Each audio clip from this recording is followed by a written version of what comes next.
Is everyone from the judge panel good to go as well? They're all here. Yeah, good. We'll start with introductions. Hi, everyone, and welcome to the MYOB IT Challenge 2021 finals. My name is George, and this is James over here as well, and we're from the University of Auckland Man Consulting Club. So we'll just be briefly going over the format for today. You will be presenting for 10 minutes and followed by a 10-minute Q&A. You will be given a 2-minute and 1-minute warning via the message function on Zoom at the bottom of your screen by James through your presentation.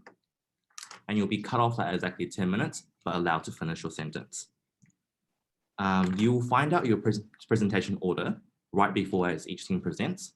So shortly, we will be beginning with the first team presenting, and we'll also inform the second team that they are presenting right after as well. So you have about 20 minutes of preparation time. We ask that all finalists be present for the entire duration of the competition, unless you have given us prior notice, and we will be conducting some photos and things at the end as well. So once again, welcome to the MYOB IT Challenge finals, and congratulations on making your way here. And now I'll just pass it on over to Shaylin from MYOB to continue with introductions. Hi, everyone. So for those who don't know, my name is Shaylin. I manage the education space for MYOB. Fortunate to be working with the Management Consultancy Club for, this is the 7th edition of the IT Challenge. And this year we ticked over 1,500 students that have registered to be part of the competition through the year. So congratulations to the 6 teams that have made it this far. This year we had 111 teams. So you guys should be very proud of yourselves to make it to the final. In terms of the judges and representing MYOB, we have Darren Smith, who's our Chief Technology Officer, and Daniel West, our Chief Sales and Support Officer, that you will be presenting to. And we're fortunate to have Penny Burgess from ANZ. She's the General Manager there for Sustainability and Insurance. So some really senior people, a lot of experience, and a good opportunity for you guys to test your presenting skills as well as present your solution to the problem that you are solving. That's it from me. As I said, congratulations for making this far and good luck for this afternoon. I'll pass it back to George. Awesome. Thanks, Shaylin. So the first team that we're presenting this afternoon will be Team Old Timers, who will be presenting shortly. So please get ready to share your screen. And presenting right after would be Team Esther and Yowie. And so Team Old Timers, when you guys are ready and start presenting, we'll count down the timer, and James will give you guys notice of your 2 and 1 minutes during your presentation.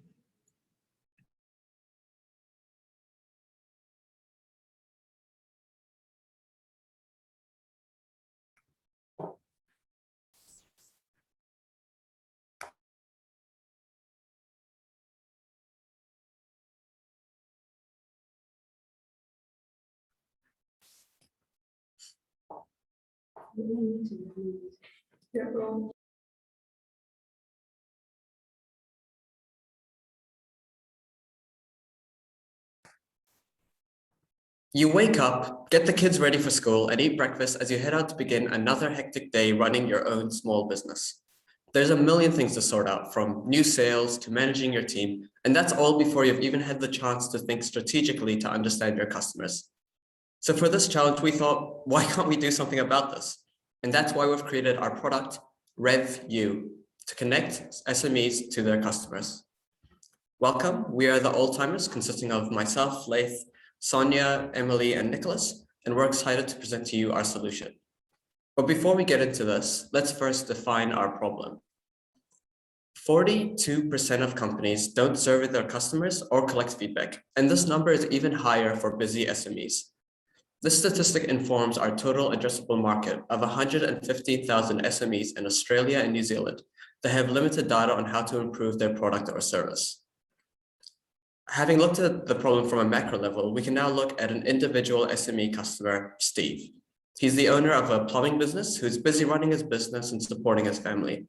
He has a small team of just a few people, so there's no one dedicated to working with the customer, and all the data is collected informally during casual conversations over the phone or in person. Lastly, he has an external accountant and uses MYOB for invoicing his customers. Now, the key takeaway for Steve is that he doesn't have the time or resources to understand his customers.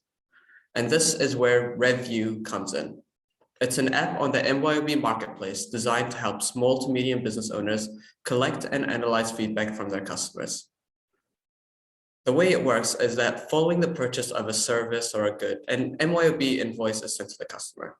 And RevView comes in here by sending questionnaires to clients via email. Their responses are collected within the email, and this data is processed for later analysis by the SME and integrating with the rest of their MYOB data on sales and payroll for an enriched insight. This feedback is then looped back to improve customer experience. So how can RevView benefit SMEs? Well, our value proposition is firstly that RevView opens a communication channel between these businesses and their clients, improving customer experience. Secondly, it allows businesses to save time and resources due to the automated feedback collection process and the integration with the pre-existing MYOB package. And thirdly, the use of data analytics allows businesses to gain insight and stay on top of their competition. I'll now pass on to Sonia for a walkthrough of our application demo. So let's pretend to be Steve from Trust Us Plumbing Technicians and see how our solution can be used for his small business. So from the homepage, users will be redirected to this sign-in screen here. Steve will then be required to sign in by his MYOB account. This is the first page that the user sees after signing in. It displays all the responses received by the business from its customers. Functions include filtering results and flagging responses of interest, as well as exporting response data for further analysis or external use. Integration with MYOB Essentials API allows RevView to provide highly granular response data. For example, in addition to filtering results by star rating and keywords, we could also filter by products purchased and customer location, allowing users to analyze specific customer segments. Users can also click on each response to view the entire feedback. If we want a quick overview of how the business is performing, we can click on the Summary tab. Here, sentiment analysis and other AI methods are used to automatically filter through all the responses collected, and users are able to customize the information shown. For example, this dashboard tells Steve what his business is doing well in, how certain products are performing, as well as highlighting areas for improvement. So how do these surveys get sent out? In the Forms tab, the user is given the option to create a number of surveys, which can be edited at any time. As RevView is integrated with MYOB, these forms can be emailed out to clients automatically a certain number of days after the transaction is made. It also means that different forms can be sent to different stakeholder groups. In this case, Steve has created different surveys for his business and consumer groups. This is the form template. Forms can be customized by company logo, number of questions, and the order of questions asked.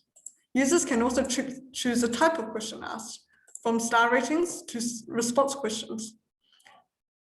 Being able to access a customer's invoice through MYOB means that conditional questions can be included. These questions will automatically be displayed if a transaction fulfills the condition stated.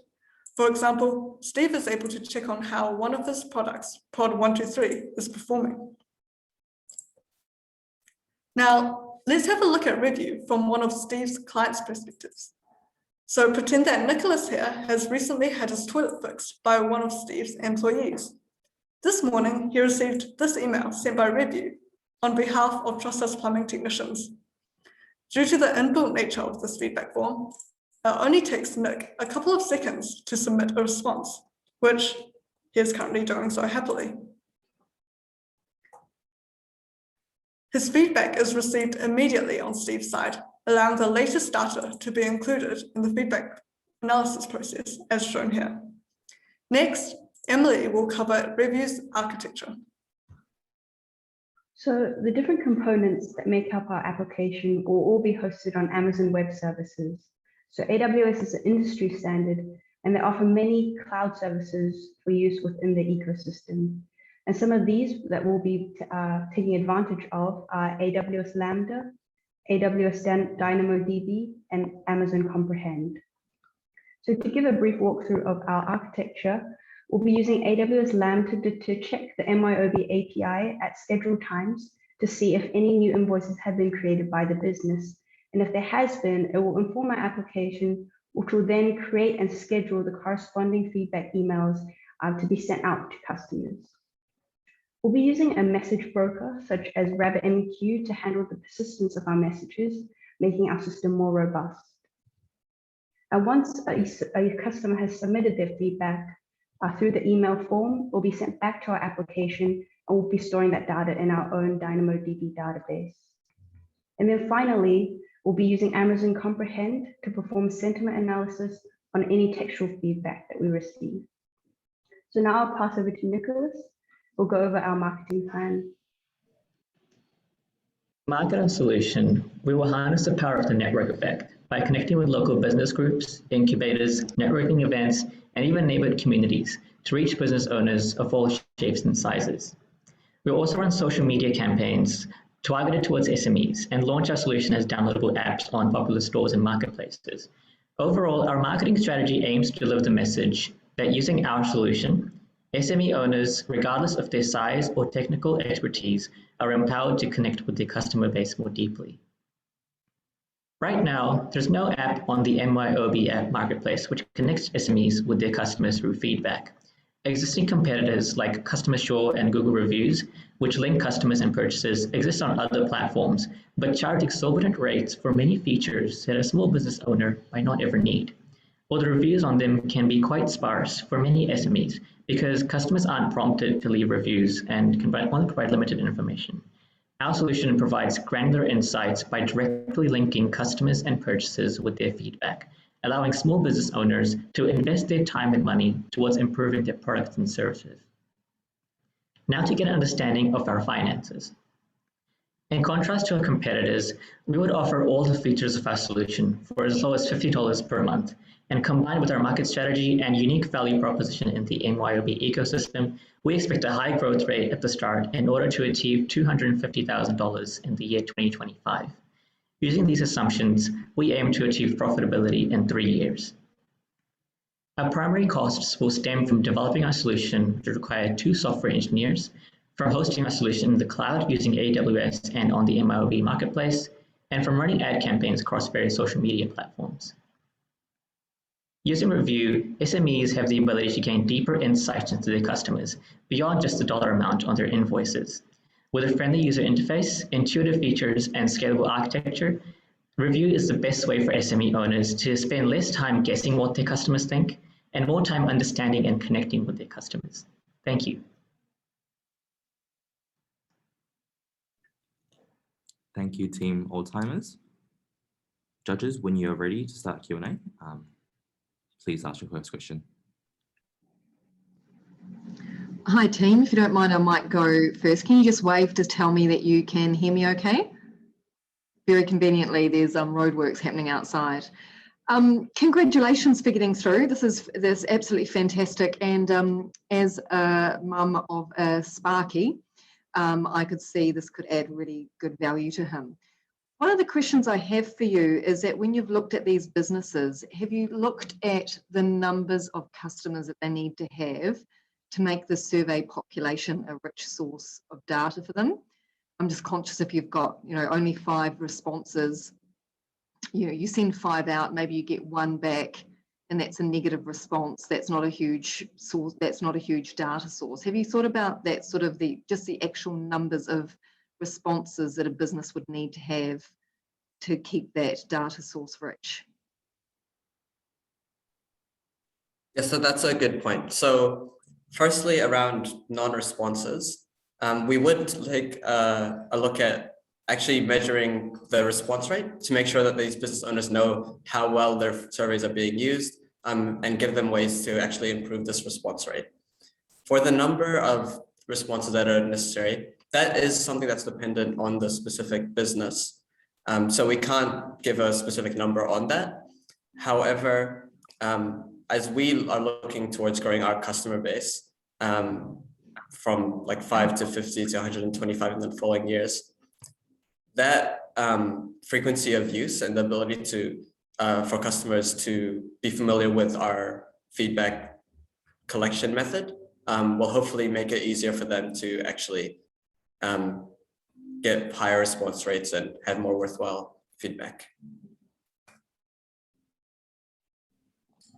Great, thank you. Hey team, first of all, great job. I really love this idea. I guess my first question is, how do you think about the monetization of the insight and the feedback that the SMEs will get from doing these surveys? I didn't see a lot in the one page or the presentation about the improvements that they could expect because they understand their customers more effectively. Yep, so in terms of our strategy to convert free trials to paying customers, we're really trying to adopt a win-win-win strategy here. So where customers get a more improved products and services based on the feedback they provide to the people that they bought products from. The SMEs themselves, they can understand their customers better and what their needs are so they can refine their products and services. And also for us as well, because as you may know, if the customers succeed, then the SMEs succeed, which means that we succeed as well. And ultimately, what we aim to try and do is really provide more support for any potential user of our app by providing demos and more enhanced customer support, as well as email reminders for anyone on free trials to consider converting to and becoming a paying customer. Okay, I want just a piece of feedback. You know, as I said, I love the idea. I think it would be great to get some more, research around, if an organization is able to understand XYZ about their customer, they can expect to see, 5% improvement in revenue or 10% improvement in, retention or something along those lines, because it just helps you make your business case that much more valuable, not only to any potential investors, but also when you're looking at your, your monthly subscription fee of $50 a month, that is, almost the same as the overall cost of the MYOB solution that it would be integrated to. So you're going to have to be able to demonstrate a very strong return on that investment for those SMEs that you want to use the product. And I'll pick up on the pricing line there as well quickly. Thanks, Daniel. So Darren here, and thanks, good job as well to the team.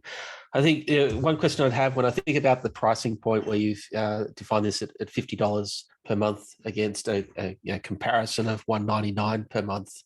I'm curious there, what's some of the pricing logic that you've applied there? In essence, you've kind of defined something that's a quarter of the price.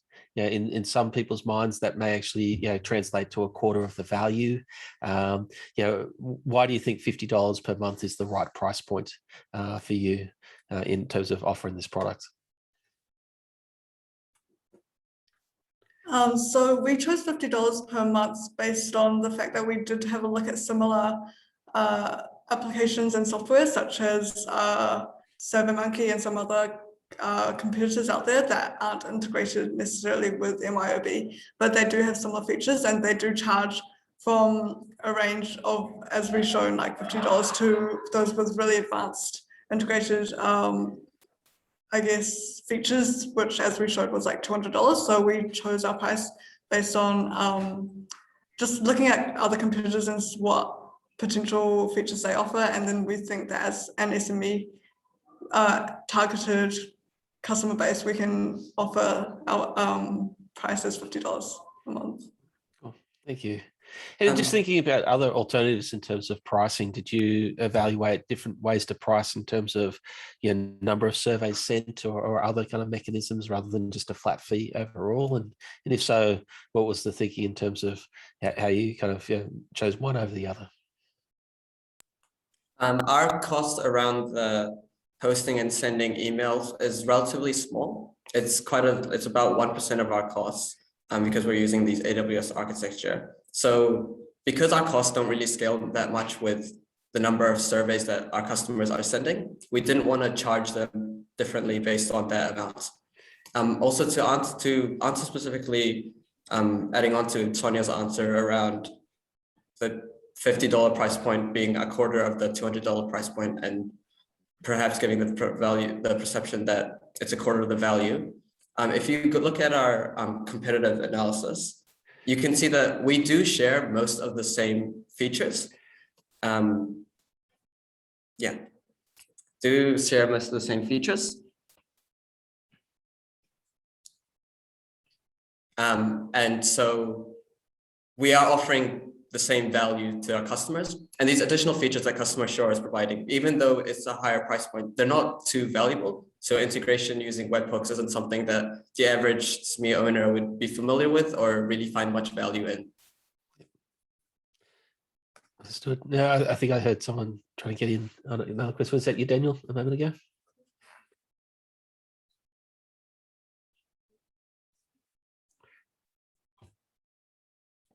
Maybe not. All right. I think I had one more question there, I guess, in terms of, I guess the kind of the go-to-market model here for you too is, well, I think so you've outlaid your costs as being around, you know, the development costs and getting the product to market itself, and that you'll work with different business networks to get out there. I suspect that there's an angle here of you know, trying to uplift that advisory space. I think that, you know, in terms of our small businesses, there's not a lot of time or capacity to be able to put into thinking about these kinds of things. So have you given much thought into how you're going to uplift and educate your customers in using and getting value from a tool such as this? Yeah, so that's actually one of our future plans. Around providing solution recommendations. As we collect more and more data from more customers, we can get a better idea about what kind of feedback they're getting and what they're doing to try and resolve that feedback. And so we can start to, in that summary we showed you, start to automatically recommend solutions to these common problems that the SMEs are facing.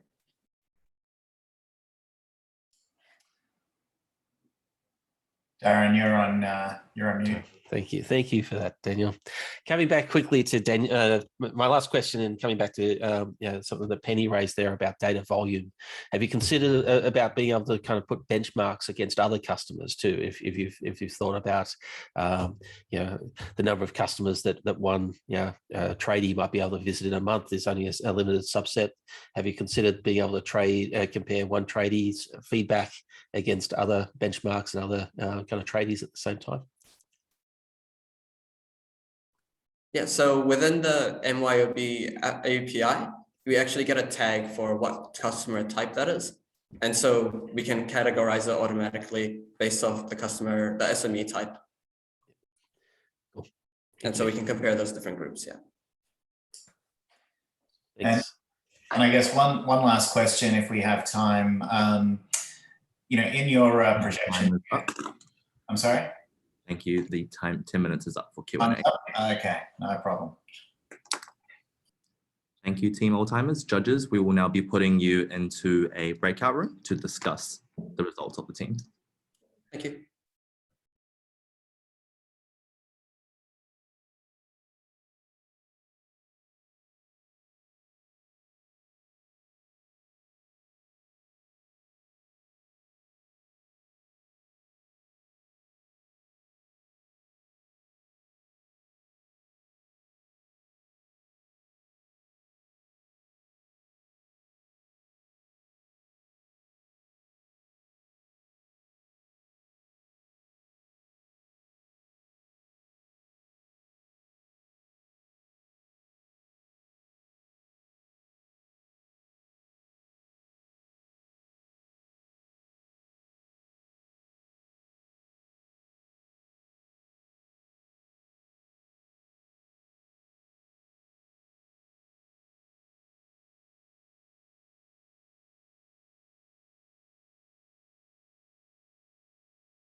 We're all back, George, and ready to go.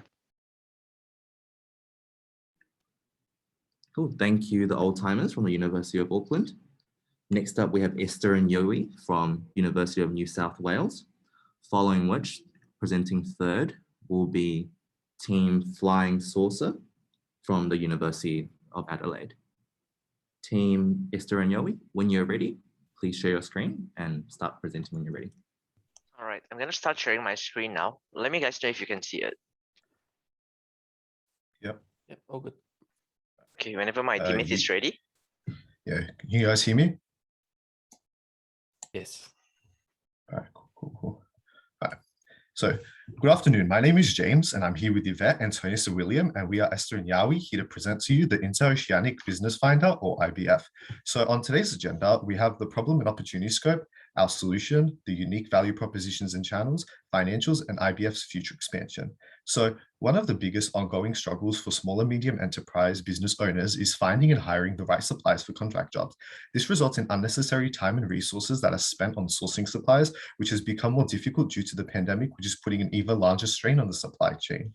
So from these issues, we have found some opportunities such as business advertisement, supplier searches, and cash flow assistance, which we will further discuss throughout this presentation. So overall, we believe that there is an opportunity to assist these small and medium enterprises, as well as the suppliers and potential investors, by providing them with a platform to connect. This is reflected in our primary objective statement, which is to connect Australian and New Zealand small and medium enterprises to suppliers most suited to their needs and provide cash flow solutions to assist with payments. So market research has revealed that there's an approximate combined 3 million SMEs in Australia and New Zealand, and these industries contribute to over $79 billion in the overall ANZ market, with a 24% growth in the last 5 years. So when considering industry size for these corporations across Australia and New Zealand, we found that some of the largest sectors included construction, professional services, agriculture, financial services, and transport. So with our business proposition, we've determined a few main competitors for IBF. As you can see, however, none of these competitors have the versatility to accommodate for the supplier search, variety, invoice financing, and low risk all-in-one application. So to discuss our business idea, the Interoceanic Business Finder, a one-stop solution for businesses looking for any forms of suppliers and vice versa, it will be hosted on Amazon's AWS cloud platform, as it's the preferred default platform for MYOB. And we will also be utilizing BI for Cloud, which is a business intelligence application from the MYOB Essentials to produce business insights for the suppliers through an API link, which will be further discussed later in the presentation. And to ensure safety for our customers, we will also conduct an extensive user verification process through ASICs and APRA credit check upon registration. So now I'll pass it on to Antonius to discuss our business models and prototypes. Thank you, James. Now, as for our business models, IBF has a B2B business model where SMEs will post a search request, receive the result, and just select the desired supplier. While the supplier, on the other hand, just have to upload the details of their business, wait to be contacted by the SMEs, and deliver the goods and services. Moving on to our product prototype, I'll first be showing you the supplier's prototype demo. After logging in, they'll be redirected to the dashboard, which will show overall performance within the application throughout the statistics and graph. We also will show a competitive score, which analyzes how competitive they are among other similar companies that use our application. Another function that they could benefit from is the potential lead function. Instead of just waiting to be contacted, they'll have a list of SMEs that they could approach as a lead to save under My Network. So the My Network menu shows the list of potential leads as they have added, as well as the SMEs that they've previously dealt with to keep them as a phone book. We also have an invoice financing solution that is not yet available now, but will be implemented in the future for suppliers' advanced financing solution. And furthermore, under My Account menu are the details of the suppliers that will be shown in the SME searches that can be edited. Supporting documents such as financial information or company information is also recommended for more accurate search results and also to enhance their credibility.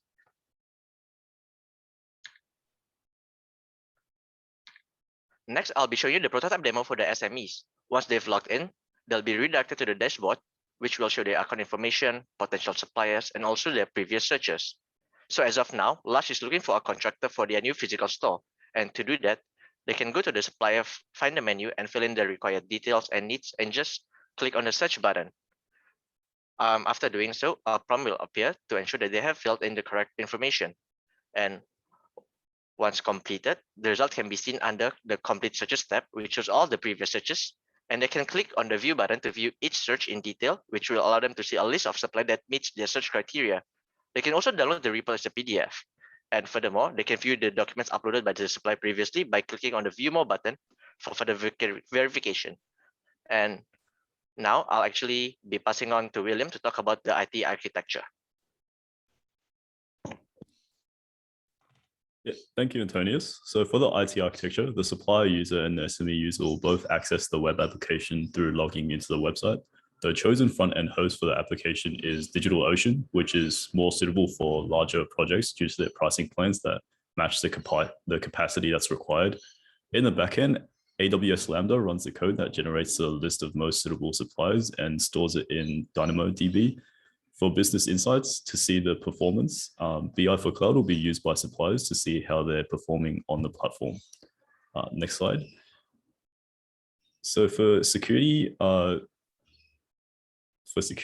two-factor authentication is selected as the method for accessing both supplier and SME accounts, as the suppliers are expected to access their account once every couple of days.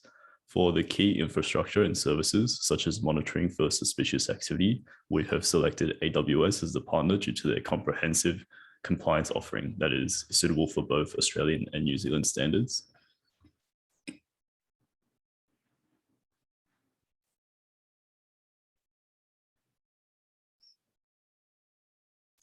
Yep, so on this part, we have our UVP for SMEs that use this platform, is that it is the financially safe platform to communicate with suppliers or other businesses, as well as all businesses that are connected to the platform will go through the APRA credit risk check and must meet an adequate level of security.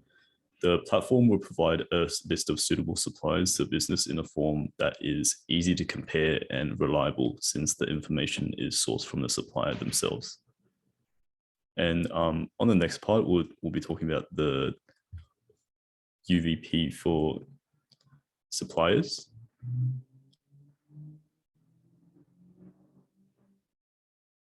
Yeah, suppliers under the subscription model of the app will receive the most amount of benefit in this case. So firstly, they can build deeper connections with far-reaching benefits due to the increased face time between supplier and businesses. Also, lesser-known suppliers can bolster their business through referrals, and the system has the ability to keep money circulating in Australia and New Zealand. This is because local suppliers are connected to local businesses, and money can be resent locally, raising the overall level of economic activity, paying more salaries, and building the local tax base. Finally, using the platform that encourages suppliers to showcase their expertise and also increase communication between suppliers and SMEs also minimizes the risk of finding an incompatible or illegitimate supplier. So to the next slide, this will be our current rollout strategy. Yep, so our rollout strategy is or marketing strategy is to deploy the platform as a browser application and later create the mobile equivalent once the system is successfully completed. We'll be utilizing the increased social media consumption of the lockdown period to reach out to customers and utilize roadshows as a professional approach to finding suppliers. And Yvette will be presenting the financials in the next part. Thank you, William. The IBF will be taking a penetration pricing strategy with the product price lower than our competitors. This way, a low-cost, high-volume marketing strategy will be formed to gain market share leadership. IBF's revenue consists of SME-generated reports and supply subscriptions. The detailed report will be priced at $150, and the subscription model charges a rate of $45 per month and $450 per year, which is much lower than existing competitors. Moving on to cost composition, apart from the first year and the fifth year, we'll be spending a fortune on developing and enriching functions of our platforms. The salary expense contribute greatly to the cost. In general, IBF has a very bright side on revenue generation, with high customer growth and low operation fees, resulting in an average annual growth of 95%. We will reach the break-even in the second year of the operation, which is April 2024. However, a capital injection of $135 $25,000 and $60,000 from angel investors will be needed in the first and second years. In return, 25% of the ownership stake will be offered, which will make up the cost on year 6 or 7. Moving on to our upcoming goals, we will spend the first year on the preparation stage to develop the platform and procure customers. In the second and third year on the demo stage, where we will test and finalize the system. And finally, the fourth year on expansion to develop the invoice financing functions. If everything goes according to plan, we will proceed to focus on developing the mobile application, invoice financing functions, as well as overseas expansion. Thank you for listening. We are now open for questions.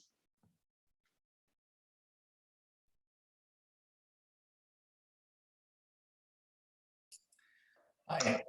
So great job, number one. Really interesting idea. I guess one of my first questions is based on the $250,000 investment that you're seeking as your seed round. It looked like you were offering 5% equity stake for that $250,000, which would value the company at $5 million. Seems like a pretty strong valuation. What was your justification behind that valuation? We actually made a minor modification on that and then change it because we were cutting down the invoice financing part for the first few years, and then we will implement it later, so that we'll firstly be asking for. Could you change the slides to the appendix? Yeah, and then we'll be asking for $135,000 for the first year and $60,000 for the second one. And as you can see, our revenue is basically double each year, so that on year 6 and year 7 it would be around $1 million. So that, yeah, so we were try to, and we offer 25% of the on a stake in return. So we were figuring that it's more a more reliable option. Okay, so you've changed your seed investment strategy. Yes, because initially we plan to launch both the supplier finding function as well as the invoice financing together, but we feel that it'll be too much for us to handle. So we'd like to do a phased implementation, as it'll be much more manageable, and also we'll be able to focus on one thing at a time before spreading out on too many customers. Got it. Okay, great. If I may, for the other judges, just one more question. What other options did you consider with regards to the fee for the SME, the way that you monetize the SME usage of the application or the capability? Are you referring? Did you consider any other options other than the $150 charge per search? So for our pricing strategy, actually, we have $150 for the SMEs, but that's all. That's what they will receive for each search. They'll have to pay $150, and we'll give them a detailed list regarding all the suppliers that meets the search criteria. And as of now, we only have these two revenue source. One is from the SMEs, the other is from the target suppliers as a model subscription. However, in the future, when we roll out the invoice financing strategy, we'll be charging transaction fees from the suppliers as well as some of the investors to gain a secondary source of revenue. Okay. Great, thank you. Can I jump in and ask you a question? I just want to go back to the business model and just the thinking behind minimum viable product before you launch. Do you know what level or numbers of suppliers or type of suppliers and type of customers that you'd want to be connecting? Like, have you got an idea about you'll need 10 suppliers of this type of value to actually make it a minimal viable product?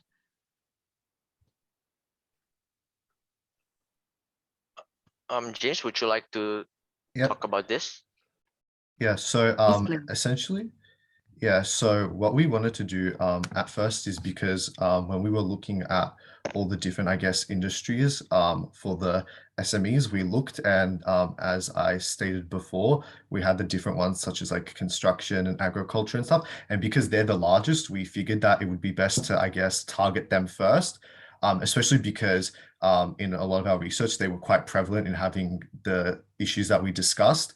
Yeah, like particularly construction with like the connecting suppliers as well.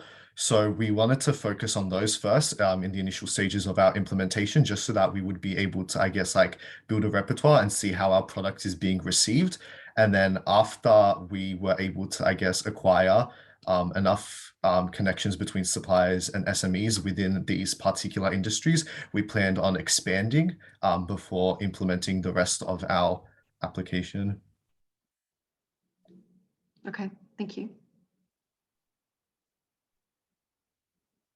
Picking up a little bit from that as well, I'm curious about really when you think about the pricing model that you have there, and you're targeting two different audiences, right? The consumer, someone, the business that's doing the search at $150, and you've got someone you're looking to pay to list. That's two different audiences that you're trying to grow at the same time.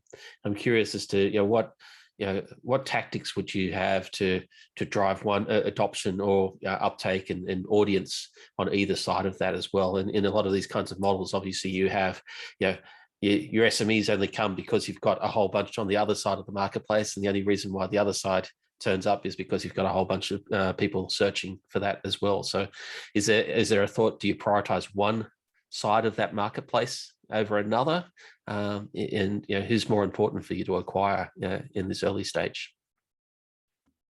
Yeah, I can take this. Yeah, I can take this one. So with the two audiences, the more important one would be the one under the subscription model, the suppliers, and suppliers are also usually the smaller suppliers that require a platform like this. And through social media marketing, it's actually the most effective way of targeting those sole proprietors, because I've actually done a consulting program where we've consulted for a smaller company that were looking for like a suppliers that were smaller, and it's actually Facebook that was the most effective way compared to all the other ways of finding those businesses. Yeah, thank you. I'm just thinking about time. Daniel, Penny, anything else?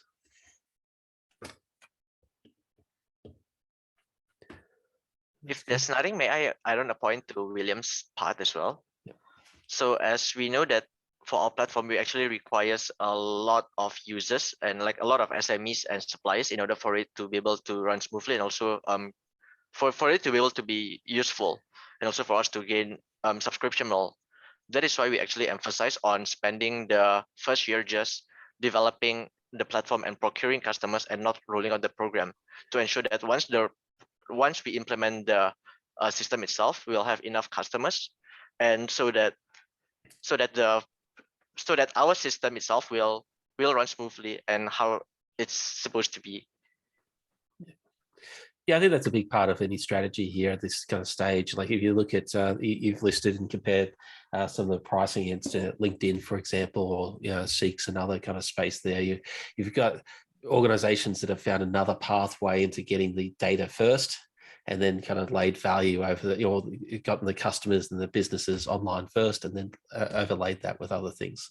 And so I think that's where you kind of come back to start to think about, well, do I have to give something away? Do I have to offer something else to get to this destination? And as this kind of asked through the question, it then comes down to the question of the which side is more important for you to monetize and scale, and maybe there's other ways to monetize your the other audience at a later date.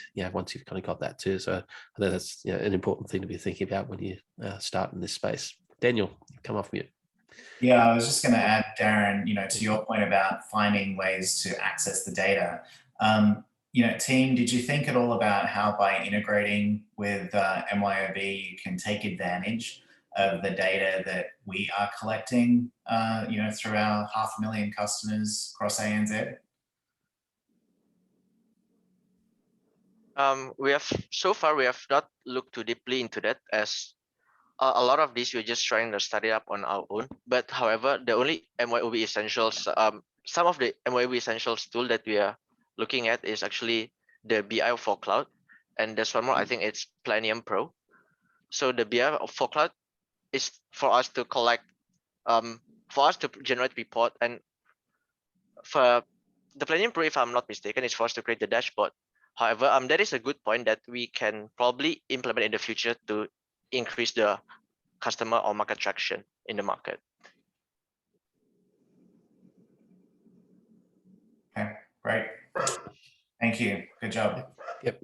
Good job. Thanks, guys. Thank you. Penny, did you want to ask a question? Yeah, I do. Have I got an extra minute? Yeah, you got a minute.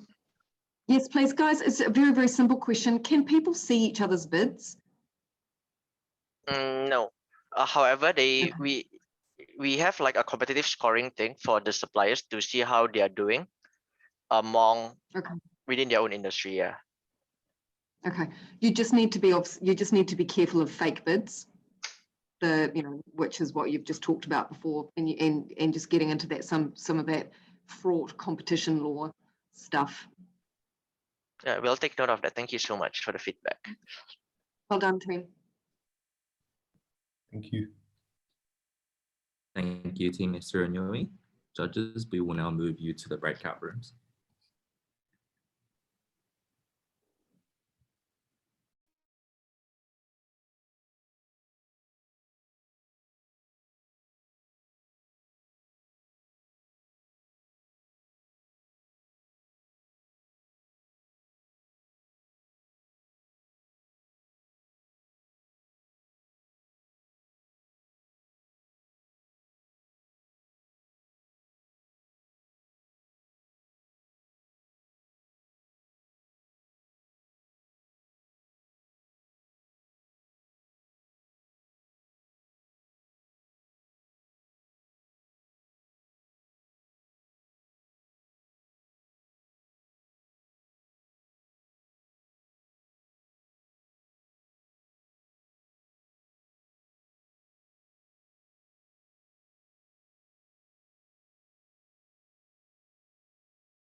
There you are.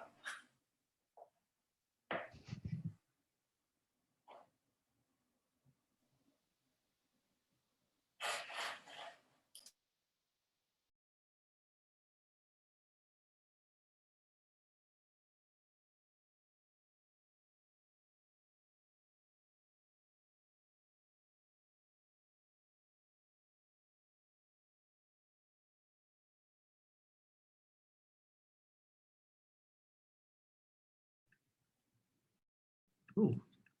Thank you, Team Esther and Yoi. Next up, we have Team Flying Saucer from the University of Adelaide. Presenting forth right after will be Team Everything Data from RMIT University. We will have a 10-minute break though between the Flying Saucer presentation and Everything Data presentation. Team, when you're ready. Hi, can you hear me? Okay. Yep. Kia ora and good morning, everyone. We are Team Flying Saucer from the University of Adelaide. First and foremost, allow me to introduce myself. My name is Ting Yong, and together with my team members are Jason, Yvonne, and Caitlin. In the next 10 minutes, we will show you our ambitious idea to provide a quick mobile app solution for small businesses. So, let us meet Cheryl, a fashion designer who owns a small retail store in Melbourne, Victoria. Due to the frequent lockdowns occurring across Victoria since the pandemic started, Cheryl realizes her business turnover has decreased significantly as the physical store is not allowed to open throughout the lockdown. Hence, she comes up with the idea to make her own business app which allows customers from all over Australia to better access and easily buy her store products using their mobile device. However, after checking the cost of hiring an app developer to build an app, Cheryl realizes that it was way out of a small business budget range. Like Cheryl, this is the reality of many small businesses across the world. In fact, as you can see in the slide and also the chart right here, Australian small businesses have a median net income of just $13,000 only. However, the majority of businesses spend approximately at least $25,000 or more to develop their own apps. Therefore, it is evident that many small businesses have insufficient budget to develop their own app. With that being said, we would like to introduce SwiftUp, a cloud-based web application designed to create business apps.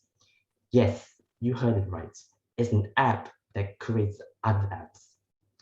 Here are some of the features users can make use of in SwiftUp, including previews, code exporting, chat support, and many, many more.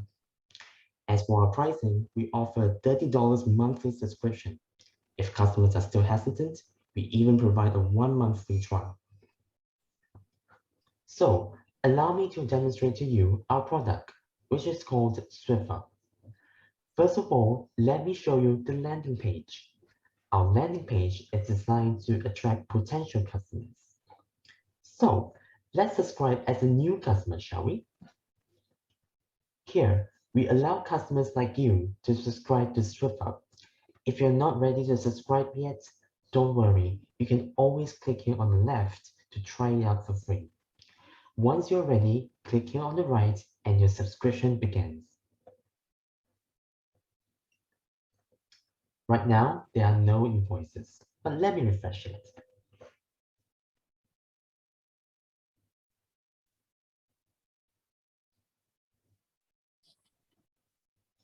As you can see, we have also successfully integrated MYOB as part of SwiftUp. Now, it's time for the fun bit. Let's go. Behold, the main gist of SwiftUp, where you can build mobile apps easily, especially if you're a small business owner. On the right, you can change the page name, app name, or even the device. If you like the grids or other background colors, we can do that too. On the left, we have several base elements and page elements as our current production stage. Now, let's try to add a navigation bar to see how simple it is. With just a click of a button, ta-da! The navigation bar is here. We can also easily drag and drop any of the navigation components to order them as you like. When you're done, you can click Export Code and maybe even publish it to the App Store.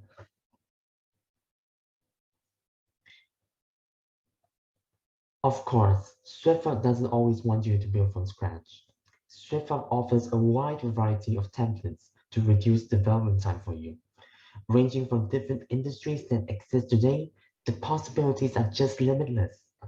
Just pick a template of your interest and you're good to go. We also offer GitHub integration for subscribed users, where it acts as a checkpoint for you in case you want to revert back to your previous changes easily. Lastly, we have a settings page for users to allow them to manage their preferences for SwiftUp. Here, you can change your subscription plan, view invoices, and many more. This is not the end of SwiftUp, but it's just the beginning, and we can't wait to show you more in the coming months. Thank you. Next, we want to introduce you guys to why SwiftUp is the best solution for small businesses. Firstly, we're low cost, which of course will appeal to the smaller businesses who earn lower incomes. Secondly, our app allows high levels of customization. For example, users can freely edit templates by using the drag and drop function on various widgets. Lastly, we are highly customer focused and want our users to have the best chance of improving both their brand loyalty and customer engagement.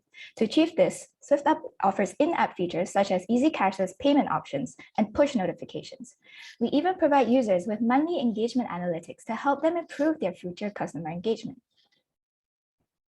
Looking at our target market, we aim to target those small, lower income businesses from a whole range of industries, including retail, healthcare, food, accommodation, and many, many more. As can be seen on the right, our team plans to design ready-made and industry-specific templates for popular industries in the app market. This way, business owners can set up their business apps in a relatively short time and without much hassle. So across the globe, we estimated around 350 million small businesses potentially in need of a low-cost app developing solution. In our first year, though, we'll be looking more specifically into Australia and New Zealand, concentrating the market into 2.83 million small businesses. After taking into account variables such as potential market reach and existing business apps, we aim to target just 0.3% of this trans-Tasman market in our first year, totaling up to 8,500 small businesses. As can be seen on this slide, as opposed to other app developing solutions such as app developers and other app making brands, SwiftUp actually has the competitive advantage of being both lower cost and yet highly customizable for its users. In the first year, we are targeting just 8,500 small businesses. To achieve this, we plan on using organic SEO and gaining more traction through our website, social media, and YouTube channel. Besides that, we also offer $10 discounts for subscribers who can get others to sign up using their referral link. Lastly, we also plan to utilize Google and Facebook ads, as these channels are likely to have the biggest chance of reaching our small business audience in Australia and New Zealand. After taking care of any bugs and making customer-centric improvements to our app in the first year, SwiftUp will expand to the global market in year 2 and 3. To account for this increase in market size, our marketing budget will be doubled by the second year. This allows for increased advertising and B2B referrals. Besides that, we also plan to use Amazon advertising in the third year to further increase our market exposure to small businesses on e-commerce sites. Have a look at our financial projection soaring through the roof. This is purely based on income from monthly subscriptions, meaning our calculation only takes into account businesses subscribing for 1 month each. The profit is determined after subtracting costs such as marketing, salaries, development, etc. Our product will need a high initial cost to establish. So when are we going to break even? In 8 months. This means we'll need to get around 7,400 monthly subscriptions. For our solution, we'll use AWS as a cloud computing platform for scalability. Now, in order to reach the global markets in the second year, we'll focus on replicating load balancers and auto-scaling EC2 instances across all regions, providing low latency to our customers. MYOB can also be easily integrated into our customers' mobile apps to help the accounting aspect of the business. In terms of development milestones, we aim to officially launch SwiftUp in just 3 months. By leveraging on UI-rich framework like React and heavy automated testing, we believe that we can deliver a scalable and robust solution with SwiftUp. By having an alpha launch in 2 months and a tight feedback loop, SwiftUp will always be improving to become a solution that small businesses want. Now, on behalf of the SwiftUp team, thank you so much for listening. We hope that you're as excited as we are in building SwiftUp. It is also our greatest honor to integrate MYOB into our app. Thank you once again, and we hope that you have a wonderful day ahead.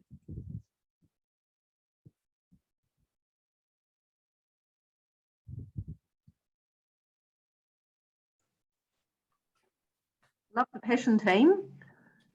Am I able to ask a question, George? I think so, hopefully. Team, one of the questions that I had for you, and it's just to go back with the competitive analysis.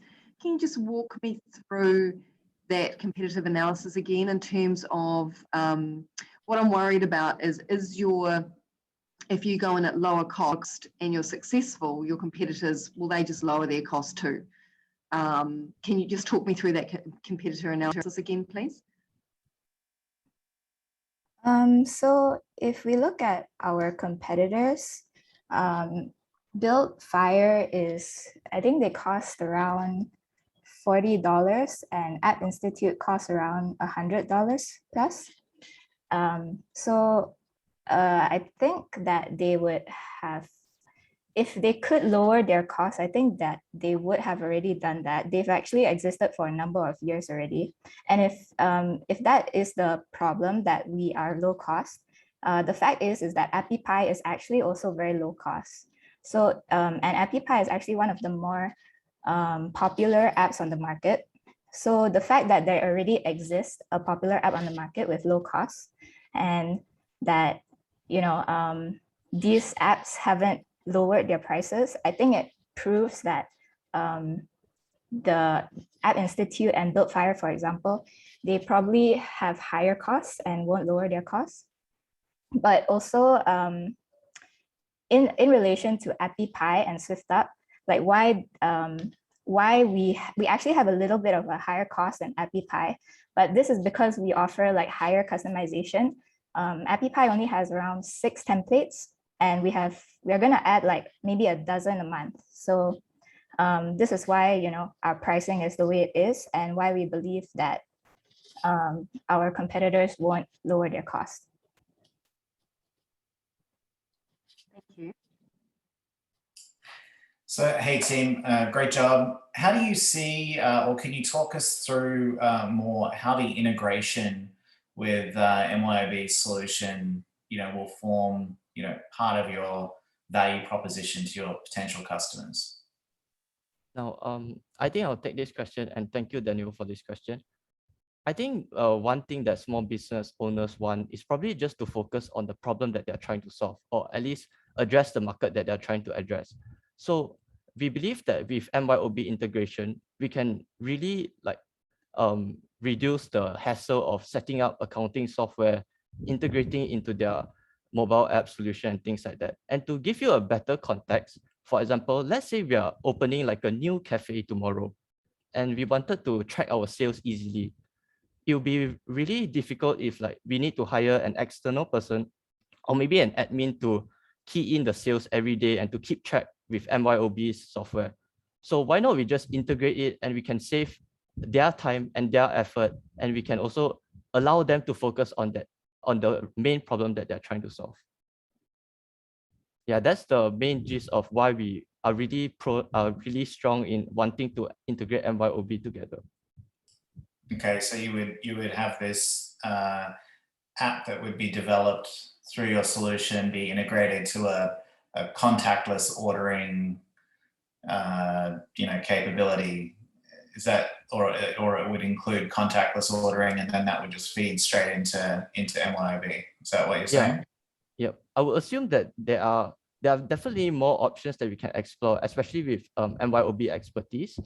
And yes, I do agree that the main goal that we are trying to do with MYOB integration is to make it as seamless and easy as possible to set it up for them, and also to enable like like real-time sales tracking and things like that. Okay, great. And then your pricing model, does that does that only cover the actual cost of developing the application, or does that also include any hosting services that are required to run the application on an ongoing basis? Yep. Wait, hold on. I would think I will just switch to the financial projection. And yes, with $30 a month, we did calculate like sort of a budget of all our costs, including like the designers we want, the tech architecture costs, and even the developers costs, and many others that we took into account in our finance spreadsheet. Sorry, what I meant was for the customer, with their $30 a month that they're paying, that's the total cost for them for the development and the hosting of the application. There's no other costs that they have to pay. I think for the additional like publishing it to the App Store and like for example Google Play Store and App Store, that will be separated from the $30 itself, because for App Store, if I'm not mistaken, it costs about $99 per year. Nice. And yeah. Okay. All right. Great. Thank you. Thank you, Daniel. Yeah, I was wondering about that a little bit, because the way I kind of heard it and listened to it there is, in essence, you've got the ability to export the code. You've got the ability to kind of build the application, submit it yourself. So I was kind of curious. So what is the reason why a customer would continue to pay their subscription fee past building the application? If they've actually built the application, they've been able to publish it. What keeps them paying? Yep. So moving forward, we also thought of this question really deeply, and we wanted the customers to sort of like only pay when they make changes to the app, and only like main changes in the app. For example, when you want to change color, change layout, add new pages, you definitely have to resubscribe to pay again. Yeah. And just kind of thinking about, I think the integration and the kind of the workflows and stuff there, I can see how a template really works well. If you look at the other kind of competitors you have there, they talk about low code and automation. What's the automation secret behind your components here? How are you providing automation, and also automation to SMEs without relying on them to get to down to React level code to code it themselves? Sorry, could I clarify on your question? Well, I guess, so while you've kind of got the components, you talk about the ability to kind of get the components to work together. You've got the logic, the workflows working between the components. What is the technology that underlies that, and how is that just JavaScript, or is there something that's a bit more accessible for small business owners to work with? Yep. In the end, although when we exported the code, that might not necessarily be like the final code that they will be using to publish the app. However, we definitely see compiling the code back to just Java or Swift that is necessarily easy to push to the App Store, respectively. And also, additionally, we also plan to actually help them publish, or at least liaise with them to sort of like help them to publish their app, that whole process, because we understand that for small businesses, if you have to go through the hassle of reading through the documentation of how to publish an app, clicking through all the buttons and reading and learning all the terminologies to publish an app, it's going to be very troublesome for them, and they might even drop out. So we understand that concern, and we plan to address it in the coming future too. And just one more, picking up on that a little bit too, is like when you look at the development plan that you have, you suggest it takes about it'll take about 3 months to get something live in market. That seems pretty ambitious in my mind for a platform such as this. What's your secret there? What's going to get you to market in 3 months? And I think we're all leaning forward on that one. So, yeah. Thank you for that, Darren. And yes, we definitely estimated that we can achieve it in 3 months, because behind all these calculations, we actually estimated that we will need about 4 developers to build it. So Unlike other projects, we understand that this project might require like more technical expertise, which was why we also plan to just straight off hire 4 developers straight away and start the intensive work from there. Yep, and just to add on to that, regarding the designs of our templates, we'll actually be hiring freelance designers instead of full-time designers. So we expect that to, shorten our time period as well. Thanks. Yeah, in that model, do you see a future where actually there's a marketplace for freelance designers to actually sell their own components on your platform, or is it just entirely on a subscription-based revenue? For freelance designers, we also plan to sort of like give back to the community and engage with the community by holding like team competitions. So like, for example, we can hold like, hey, Swift out like design teams competition every X amount of months. Then from then on, designers can sort of like compete amongst themselves and we can sort of buy their teams from then on. And I guess that's a great way for us to sort of like engage with the designers and give back to the community as well. Hi, team.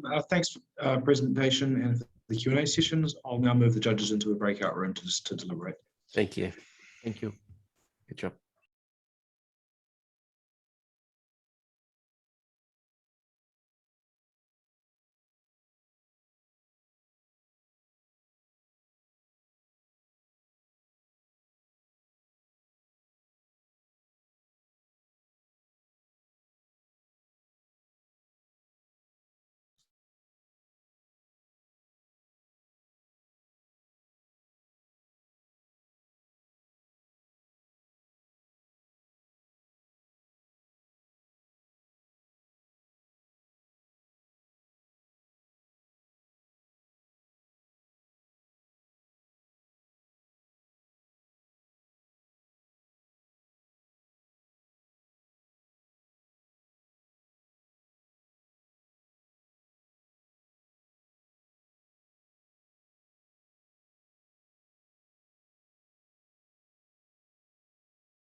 Hey everyone, judges have asked for a little more time to discuss, so we'll be going on a break in addition to a slightly longer break, so we'll come back in approximately 14 minutes, so that will be 3:26 p.m.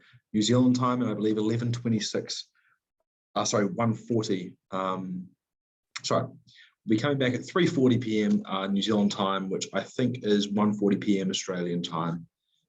So feel free to stick around and with your cameras off, or if you leave, we can reconnect you. Thanks, James.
Darren and Penny, are you back?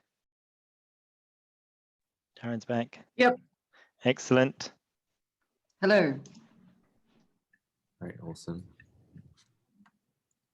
Welcome back, everyone. And thank you again to Team Flying Saucer for your presentation just then. We will be having Everything Data presenting next, following which will be Team MYOB. Oh my God. Team Everything Data, when you're ready, please set up your presentation.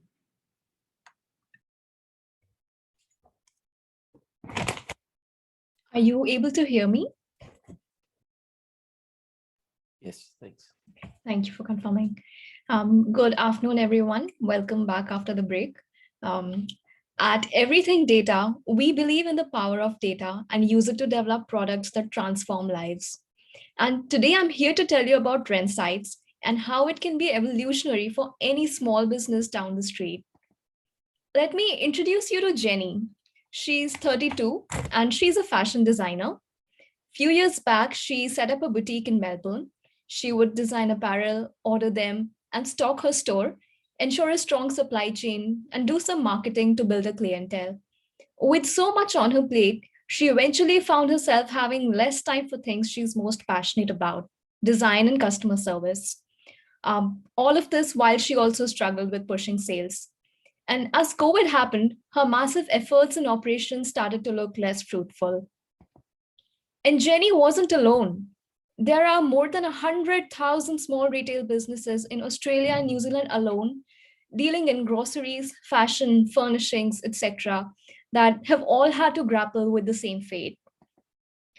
That isn't surprising, particularly considering that the impact of COVID has been felt globally.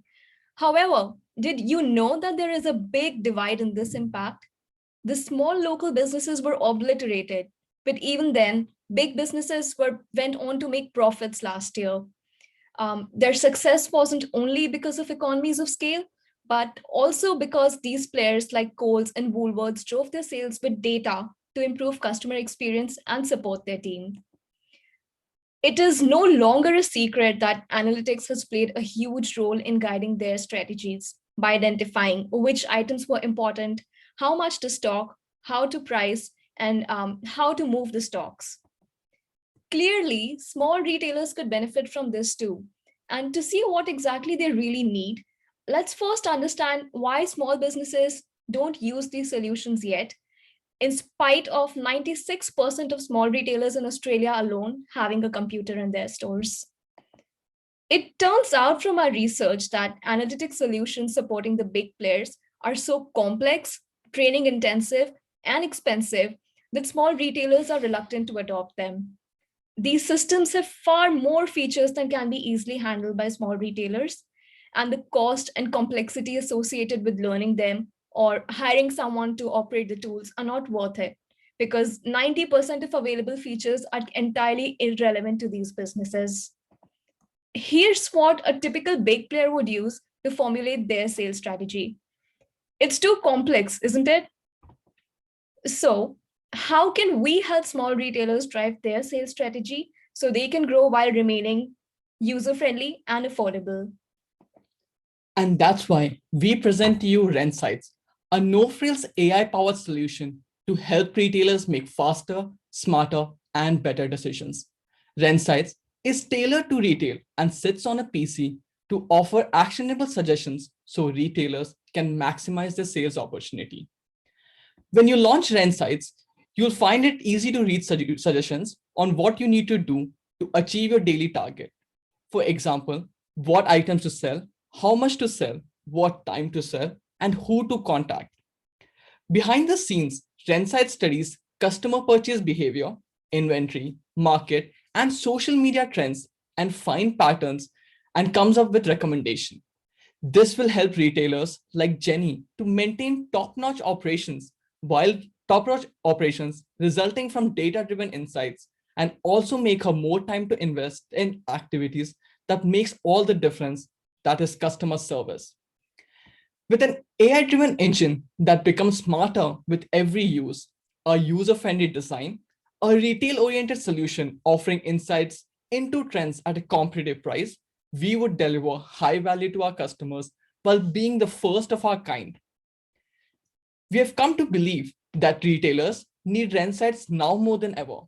There's a high digital and data awareness among the masses, and along with cloud services, it is possible to build tools necessary to create a long-term sustainable solution that Rensights is. Our target market is comprised of emerging and evolving micro to small retailers employing less than 5 people with a revenue just short of $200,000. These businesses are tech-friendly, customer-centric, ambitious, and most importantly, price-sensitive. We have identified 2 modes of revenue for Rensights. The first one will let retailers have the option of buying the full range of features by paying a fee and becoming premium users.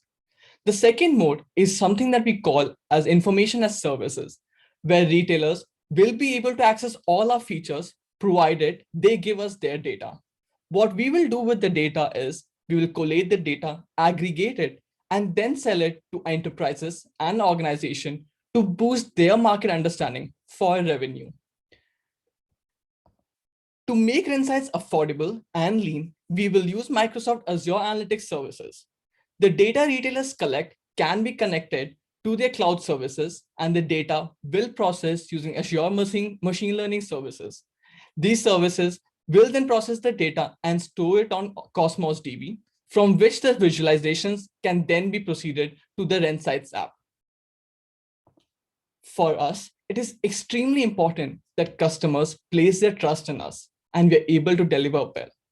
Our business growth strategy is built on 3 pillars: advertising and marketing, forming partnership, and engaging in socially relevant initiatives. Platforms such as LinkedIn, YouTube, and Facebook will help us directly connect with small businesses and showcase products. Additionally, we will partner with government and private entities that support small businesses in their growth to get the word out about us. Lastly, we will extend our support to female business users and first-time business owners through discounted services in their quest for success to make sure our product is equitably accessible. To make a unique product accessible to micro to small businesses, we will offer Rensights at a competitive price of $50 per month. With this, to break even, we would need to capture just 0.4% of the total small retail market available. We believe, given the current situation and high digital literacy, we will be able to achieve this number within the first 4 years of our launch. We would consider Rensights a success if we see a rise in the number of leads generated, total number of organizations buying data from us, retailers meeting their targets and upgrading to premium user, and increasing their profits. And with this vision, our next step is to create a prototype, test it, and get some feedback from the target audience. We are aiming to raise approximately $300,000 to get a technical team together to develop the prototype in the next 6 months. Additionally, we are also looking to meet more mentors and SME in the retail market to understand the situation better. We will now quickly show you the prototype that we have developed. Are you guys able to see the screen?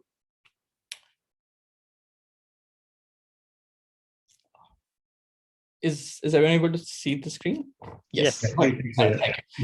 So what we have developed is a prototype dashboard that sort of shows on the right side on what products that can be sold, what are the most selling products, and what are the suggested products that the retailers can sell.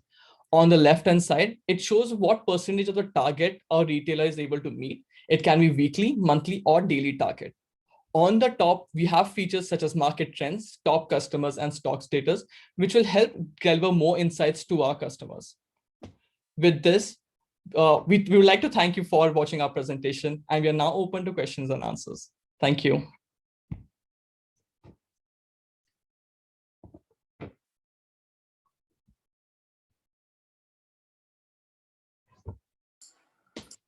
All right, I'll go first. So first of all, great job. I love the idea. I think being able to democratize business and give the SMEs a better shot at competing against the large corporates is a very significant problem and a good one to solve. I guess my question for you to start with is, at $50 a month, the solution will be, relatively speaking, as expensive as some of the MYOB solutions that these customers will be running their overall businesses on. How do you quantify the value proposition to them to make that justifiable? Yeah. I think one of the main things that we came up with the pricing of this product was when we spoke to customers. I think price was definitely one of the major influences that makes a decision whether to use an app or not. And we figured out that in the range of 30 to 70, most retailers are, at least the retailers that we spoke to, are comfortable shelling out for a product that is sort of helping them drive opportunities that they would otherwise miss out on. What it essentially also does is when we were working as part of retailers, there used to be a particular manager who used to go through the data on a weekly or a monthly basis and drive those decisions. What that essentially means is that cost that they're sort of there's already associated cost with making these type of decisions already in a retail store. And with the $50 price range, we feel that that's something they would be more comfortable with. The other consideration that we also took was just to make our business sustainable in the long term. We were initially thinking of keeping the price even lower. However, for us to add value and to create a sustainable business, we felt that $50 was a fair price to start off with. Okay, thank you. Penny, I'll let you go next if you've got some questions. You mind if I just jump in quickly? Great. The use of data is incredibly important, and there's all sorts of case studies. There's a great case study in retail for after 9/11 with the American flags. I'm sure you've heard about that. The areas that were using it were able to get and fuel that customer need. One of the things that I think is interesting from a banking point of view is we collect a lot of data from our merchants. And there is a really great link in here, but I'm really keen to understand, what sort of practical benefit could you see? You've talked about saving time, but can you think if you were talking to that small business, and maybe they're not analysing their data because they don't have time or they don't see the need, what value would it provide to them? Have you thought about that sort of case study? Yes. I can start first. Yeah. So one thing that we figured out when we was talking to customers with this particular problem, I think what really happened in the COVID period was a lot of the grocery stores were still open. They were not closed. So the impact, we were able to see that the grocery stores, while they're still being open, Woolies and Coles went on to still post profit, while the groceries or the retail stores that you see in a neighborhood, they still suffer from the same fact that people are not coming in. And one of the things that they realized was not only just having the right stock, but what else can you sell with the right stock? I think apart from when we look at examples such as toilet papers being running out, but what are the other things that they can possibly sell with toilet papers that sort of ensures that people even during a difficult time are able to come back? And that could be sort of a lot of prices. The stocks of frozen fruit went up because a lot of people were home, they wanted to buy things. Mask prices went up so the stock prices of masks went up. So identifying these small things at a daily or weekly level is something the retailers are not able to do, and that we feel something with the data available to them is something they will be able to drive it. And that's why we see a lot of these values. One other thing that we probably want to add here is with more and more customers joining us, we are not only able to show them what their customers in their particular stores look like, but we're also able to show them trends of what are the other things that are selling in other areas. And this sort of gives them an insight on what other things they should be looking out for in the near future. And that sort of thing is completely feasible, completely plausible, because that they own the data, the infrastructure is there right now. I would also like to add one more point to this. Since we have given it this COVID spin, we also think that even in normal circumstances, we do hope we return to normal circumstances soon. When we do, we still think that this kind of a solution will be extremely valuable. We've had some personal experiences in volunteering at a couple of retail stores. And what we saw was that the store was essentially the responsibility of the store essentially rested on the store manager. He or she would be the one who would take all kinds of calls regarding, what promotions to run, how to dynamically change the price of particular items through the day, and just use a experience. Essentially, it's just data. It's just not, put together anywhere. It's just coming in from her mind. But we think that if we have a system like this, we could free up the store manager from, having to intervene in these kinds of things and let them focus on some more important things. There often also are times in practical situations when this kind of a support is not available to the store on a daily basis. And if you have a technical support of this kind, people at the store, other salespersons can still run the store while being profitable.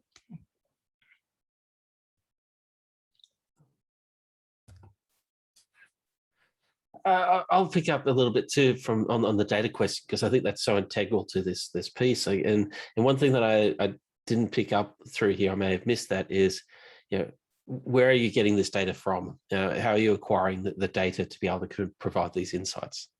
Yeah, it's a very good question, I think, and that was our starting point as well when we started looking at this problem statement. I think what we figured out was the data that is a lot of these retailers, they currently have infrastructure in place to run some sort of software, and they actually own the data.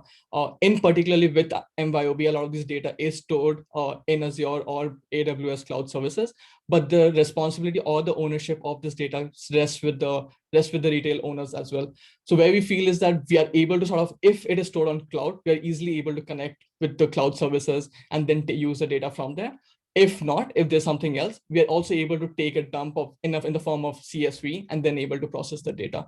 But the ownership of the data being with the retailers is a very key point here.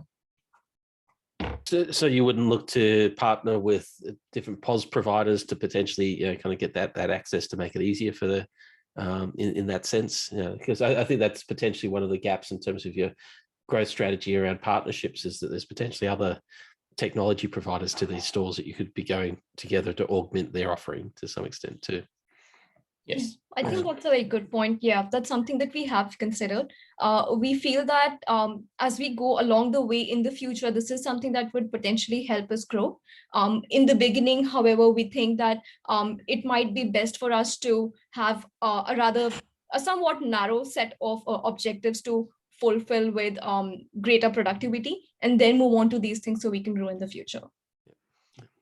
Now, I really liked how you opened the presentation on the focus on the small business, about their challenges where they don't have the level of investment that a Woolworths or a Coles will have, that have the same kind of level of sites to be able to do the kind of analysis that we have, which again, I think comes back to that ability to have enough customers there to get insights. A Coles will have thousands of sites to be able to then get that insight. So in that first version, that first prototype that you have, you've really started to kind of focus, I think, in the right things, which is more around just reporting as opposed to machine learning and those kinds of things, because that's going to be, it's going to require more data before you can get to something meaningful. But I'm curious in that sense, like, how do you differentiate in that early stage from other providers? So we didn't really get much in terms of the competition or competitive analysis here.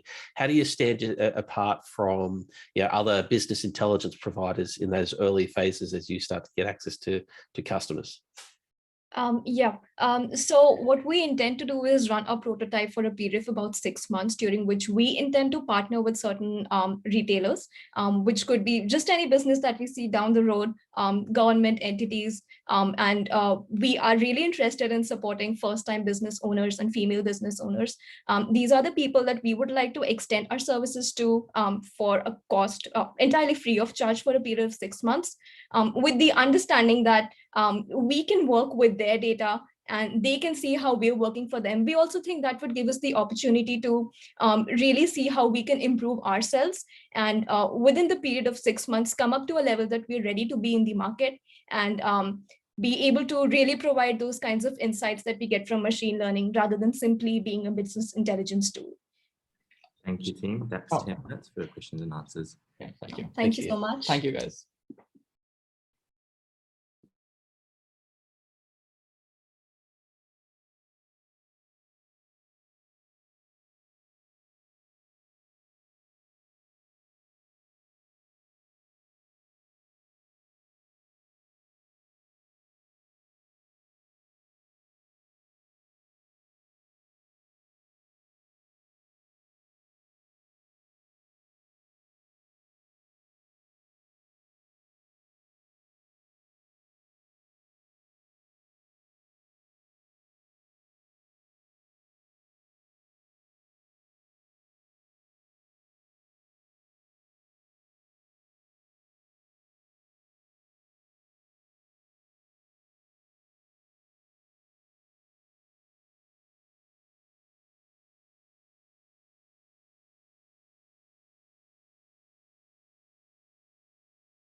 Hi everyone, welcome back. Thanks again for Team Everything Data for your presentation. MYOB will be up next, followed by Team Pizza Club. Team MYOB, when you're ready.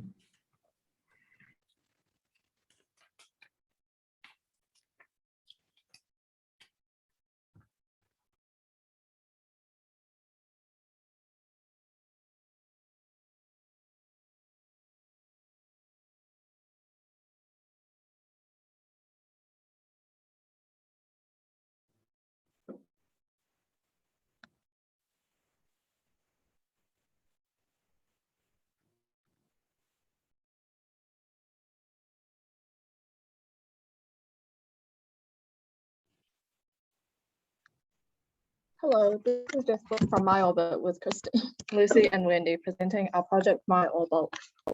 Around 47% of small businesses fail as a result of cash and cost-related problems, making it a key area of improvement. Out of those 47% small businesses, we have decided to focus our solution on those that specialize in retailing small items. But why them? The reason is simple. Although the customizable goods market is growing rapidly, many individual sellers still have niche markets and struggle to gain sales. This means that for them, production costs are high either from holding costs or supply prices. This is where our solution comes in. Introducing MYOB, an app-based service designed for small businesses to collaborate with each other and suppliers for bulk ordering. Through MYOB, regardless of their size, businesses can order their desired supplies at a competitive price every time. Let's see how it works.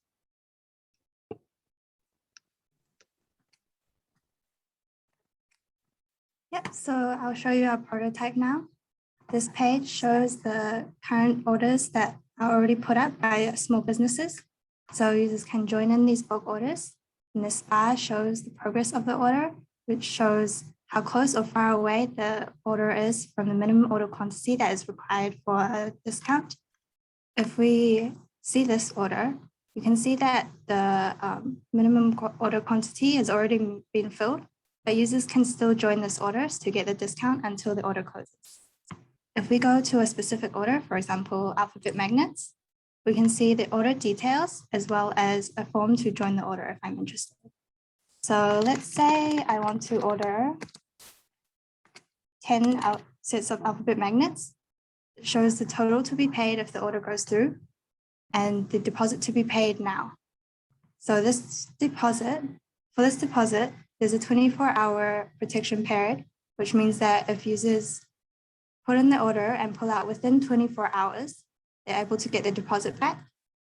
However, past this period, they won't be able to get the deposit. And then if the order closes within 72 hours, the 24-hour protection period doesn't apply. And this is just to make sure that people don't pull out the order at the last minute. So if I join this order, I can see in this My Orders tab at my current orders, which shows some order details as well as the order status and any pickup or delivery details. You can also see the current orders through the profile tab, as well as past orders and the business details. If small businesses want to start their own order, they can go to this new orders tab and put in the item details as well as the closing date for the order. And then they also need to provide the supplier details. And this is so that MYOB can contact the suppliers to verify their authenticity and make sure before putting this order on the advertising orders page. And we'll now go to Christine for the technical implementation. Cool. So our web app is built using the MoonStack architecture. This means we have MongoDB as a database, Express and Node.js as our application and server tier, and React as our front end. The reason we are building a web app is because it's faster to develop, which means we can get the service to the market faster. We will incorporate MYOB's account write API to get users' contact details through their MYOB account. From our login and registration page, users can access MYOB's login place through a redirect URL. We will request users to authorize our web app to access their account details such as business names and payment details. This will save users time as they don't have to wait for us to verify them as a legitimate business. We also plan to integrate the API with our orders page, where we can create invoices for the business to record their transactions. Now, with all of this sensitive customer data, we recognize the importance of protecting these valuable assets by putting in strong security measures. One of the reasons we are using Firebase to host our web app is because it has SSL built in, which means that it's possible to offer encryption of the data during transit. Our database will also utilize MongoDB's encryption at rest feature, which will guarantee that the written files and storage is only visible once decrypted by an authorized process application. To defend against attacks, of course, good coding practices are needed, but we are also considering purchasing cloud-based security such as Cloud Passage later. Frequent backups will also be made and stored on a separate system in case of system failures, so lost data can be recovered. Cool. Now we'll move on to the business details. Our advantage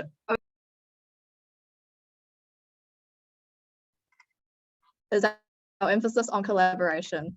Unlike Alibaba, which only supports bulk orders from single accounts, MYOB allows small business owners to combine their bargaining power for the best prices. Additionally, MYOB's focus on cost reduction means that almost all businesses can benefit from signing up, especially with our low implementation costs, can start saving immediately. Wendy will now run through our marketing and financial considerations. To deliver these values to our customers, we plan to use direct marketing techniques with support from partners such as MYOB and Etsy. For MYOB, we aim to reach their existing clientele, small businesses using emailing lists. As for third-party platforms such as Etsy, we plan to eventually advertisements on their platform to attract more target market customers. Our marketing strategy centers on directness and efficiency. As in our beginning years, we will focus on perfecting our service. But we believe that with excellent partners such as MYOB, who share the same vision, we can get our name out to our market smoothly. But who exactly is our market? Firstly, we believe that the total available market for MYOB is huge, as it tackles one of the most fundamental problems for businesses, regardless of their size. Therefore, this market is the total number of goods-based businesses in both Australia and New Zealand. Secondly, for evaluation of the service available market, we relied on the statistics of Etsy, the biggest online marketplace for customizable goods, as we believe the market to be sellers of those goods. Lastly, we deem the service obtainable market to be all sellers who are committed to their shop as business owners. We are confident in MYOB's value to any business. First, in this valuation, we account for the Etsy sellers who sees their shop as at MYOB, we firmly believe that all-around support is the answer to a successful service. First, we distribute a majority of our resources to hiring programmers, customer service professionals, and managers to support both the app and the business. Notably, we have decided to include legal consultancy costs right from the development phase, as we are aware that the operational services on MYOB deals with multiple parties and large transactions to ensure that our service remains credible at all times. The service will incur monthly subscription fees, as this guarantees a stream of revenue during development. We have theorized the price to be $7.99 with popular subscription-based service Spotify, which offers a student discount price of $7.49. The reason for this is that small businesses, like students, have very limited resources. First, we need to keep the cost of implementation as low as. Additionally, we have also considered revenue streams such as support for MYOB, user donations, and future supplier business. For our rough financial projection, at a discount rate of 7%, MYOB is expected to generate a positive NPV for its investors, with the project breaking even sometime in year 5. Overall, when MYOB services in the early majority stage in the product adoption cycle, profits can be made easily. As e-commerce becomes increasingly accessible, the need for collaborative applications such as MYOB is more notable than ever. Take the example of Etsy, with a 52% increase of sellers between 2019 and 2020. It's evident that small e-commerce businesses are an integral part of the future. And with MYOB and our service MYOB, we will be there to support them every step of the way. Thank you for listening.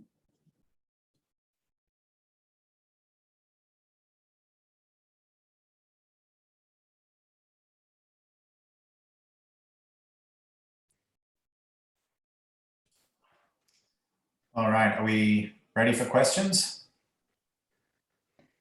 Now's the time, didn't you? All right. I think you've got some.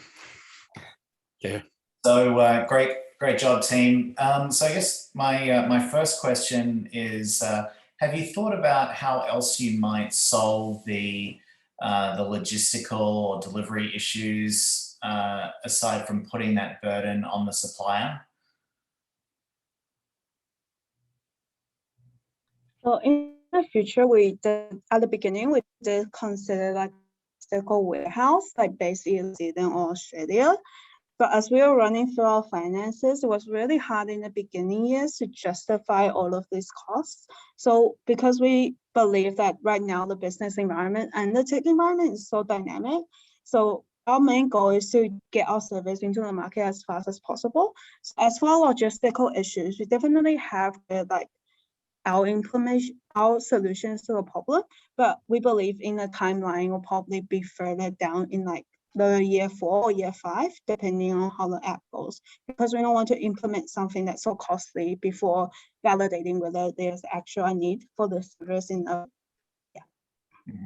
And do you think that, because as I understand it, if you have a number of different buyers pulling together to an order, on an order, then the supplier, it's the supplier's responsibility then to carve up that order and, you know, get it to the people that are the different parties that are buying it, and they're doing that at a lower per unit cost than they would be if those different groups were purchasing individually.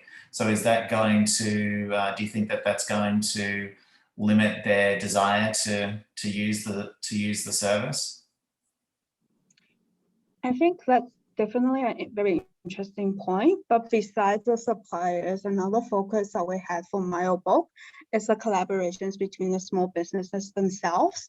So if the small businesses come to, let's say all 4 of us, we want white t-shirts, and we're happy for all of them to be shipped to someone's warehouse, and we can all pick it up from there. So not just from the supplier side, we want the small business themselves to actually collaborate as well. So it's not just it's not just a straight line. So we want different relationship in that framework as well. Yeah. To add on to what Wendy just said, we're not thinking that the suppliers are all the ones taking like the load and the cost of all this, because if, for example, it's not small businesses, it's large businesses ordering a massive quantity from the suppliers, right? It's kind of the same idea here. We're just bringing a lot of small businesses together to act like a large business to get all the stuff from the suppliers, right? So I don't feel like it is a very big issue on supply load and costs. Okay, great. On a similar point, so if I understand it correctly, you will only collect the deposit to facilitate the order. Do you facilitate the final payment, and why did you choose not to do the whole payment up front?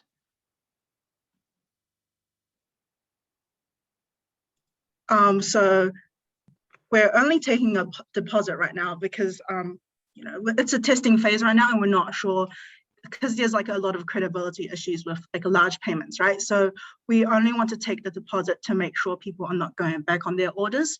And for like the large costs, we are basically allowing the suppliers to do a direct transaction to the customers. So it's very like it's very clear where all the money goes. We don't want everything to be unclear and people to have doubts on us. I think the concern I have is just that it adds complexity to the payment, but just between, you've already got complexity built in with a number of different parties, and then you've got part payments on different numbers. So it's just something to think about in terms of, I understand the goal and it makes sense, but does it actually add more complexity, and is it harder for you to manage? That's a very good question. We'll probably need to have a good think about that.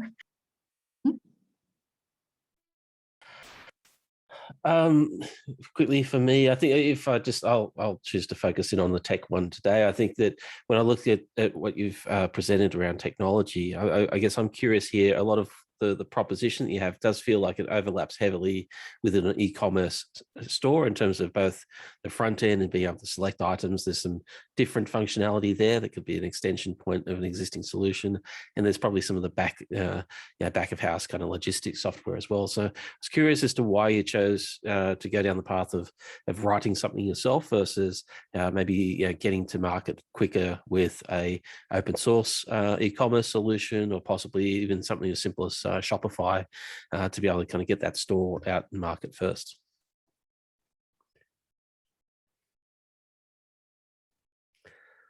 So sorry, can you repeat that question again? I guess the question is, well, why have you chosen to build this? What's the value in building this, and the point of differentiation in building this versus kind of making use of an existing e-commerce shopping cart type of application? I guess in the end, like with the shopping cart thing, users aren't really kind of shopping cart.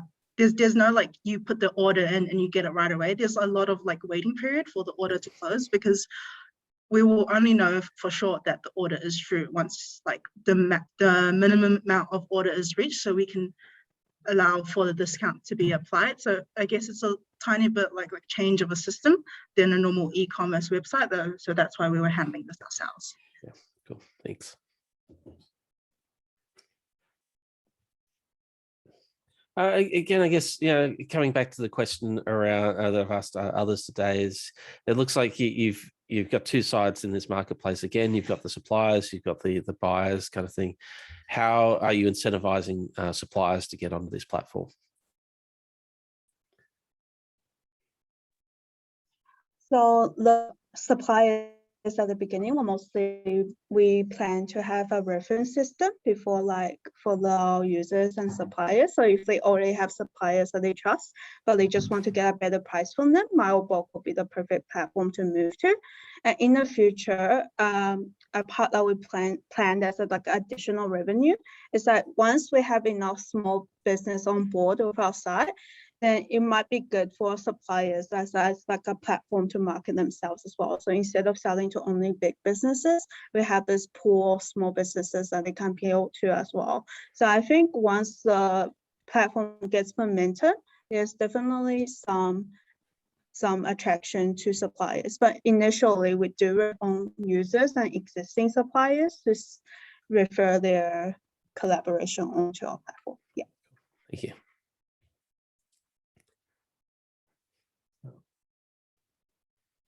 Any other questions from the other judges?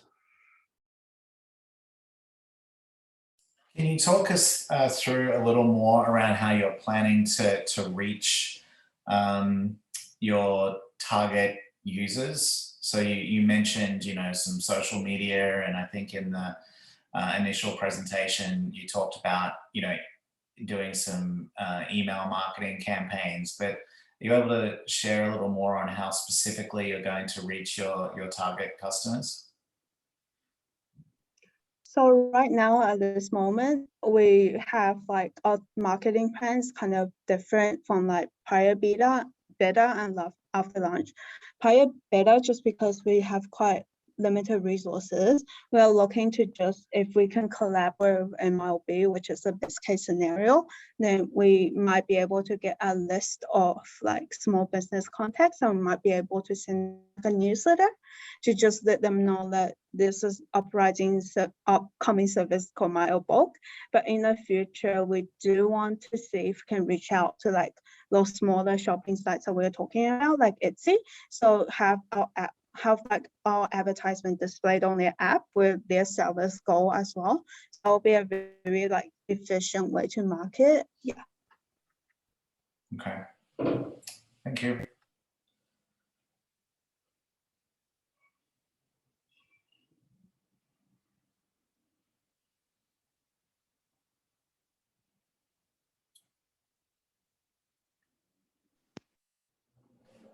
George, I think the judges are done.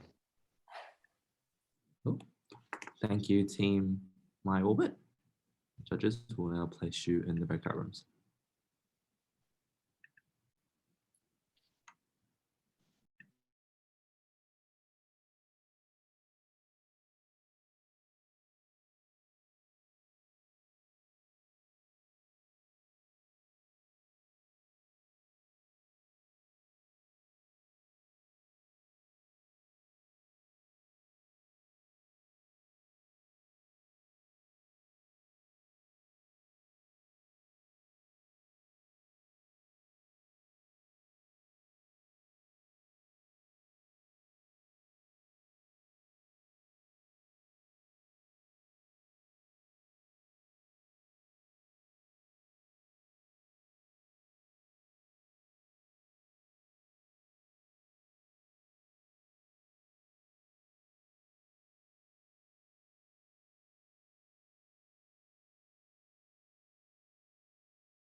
We're back, George.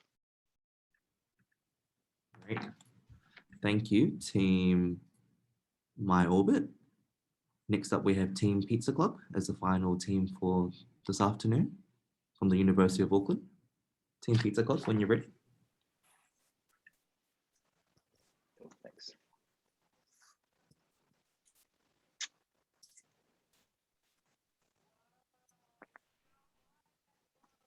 Cool. Kia ora koutou, everybody. My name is Michael, and I am joined by Raymond and Harshal, two of our teammates from Pizza Club, or otherwise known as Cash.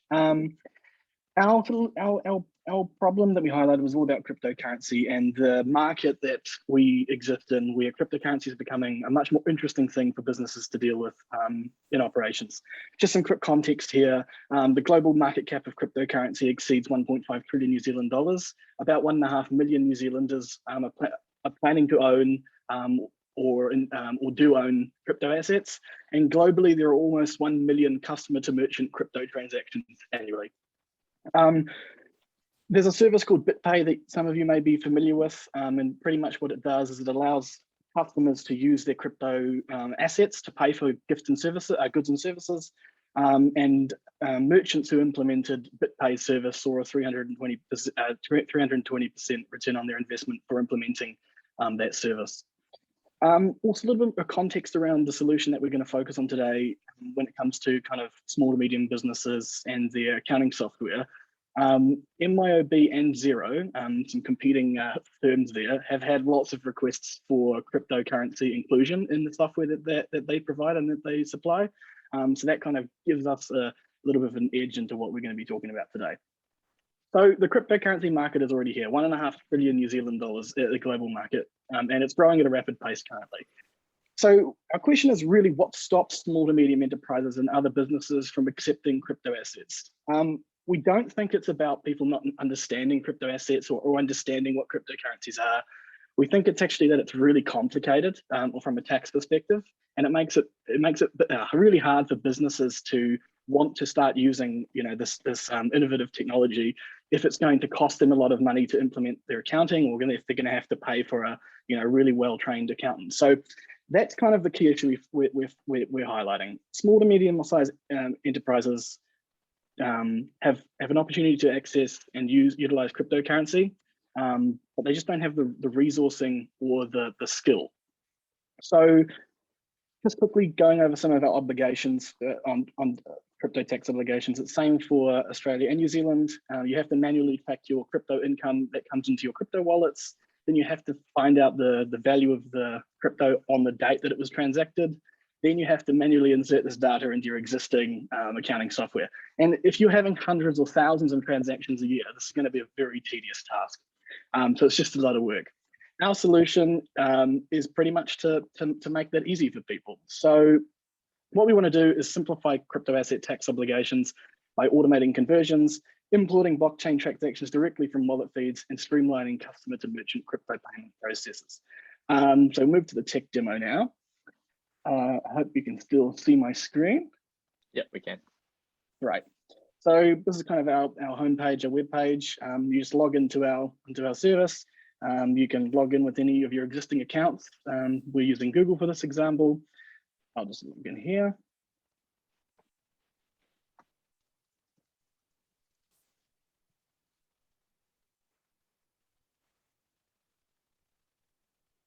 Takes us to our kind of onboarding page. So it's going to ask us for some simple information, our name, our last name, our MYOB company file ID, which is something that can be really easily found from MYOB's platform. And then you'll be able to add wallets. Here, we've already pre-filled one in here. So I've put my wallet address here. So what we can do is confirm this setup, confirm this onboarding. It's going to take us to MYOB. This is where the integration comes in. So what we're going to do is log into our MYOB accounts. And once we've done that, it's going to take us to our dashboard. And I think I just want to, I know you don't know the solution yet, but what I want to stress is that's as much as people need to use our platform. Here I'll click import transactions to MYOB. In the future, this would be a daily scheduled automation that runs on our back end. So users would never have to use our platform again. but pretty much you import your transactions to MYOB. And then if we go to our MYOB account,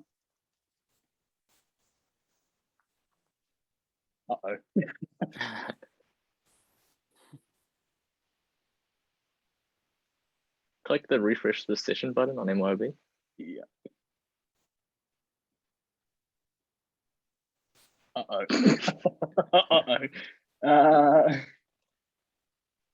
Apologies for this. Maybe what we will do is, because I don't want to waste our time doing something that's not going to work.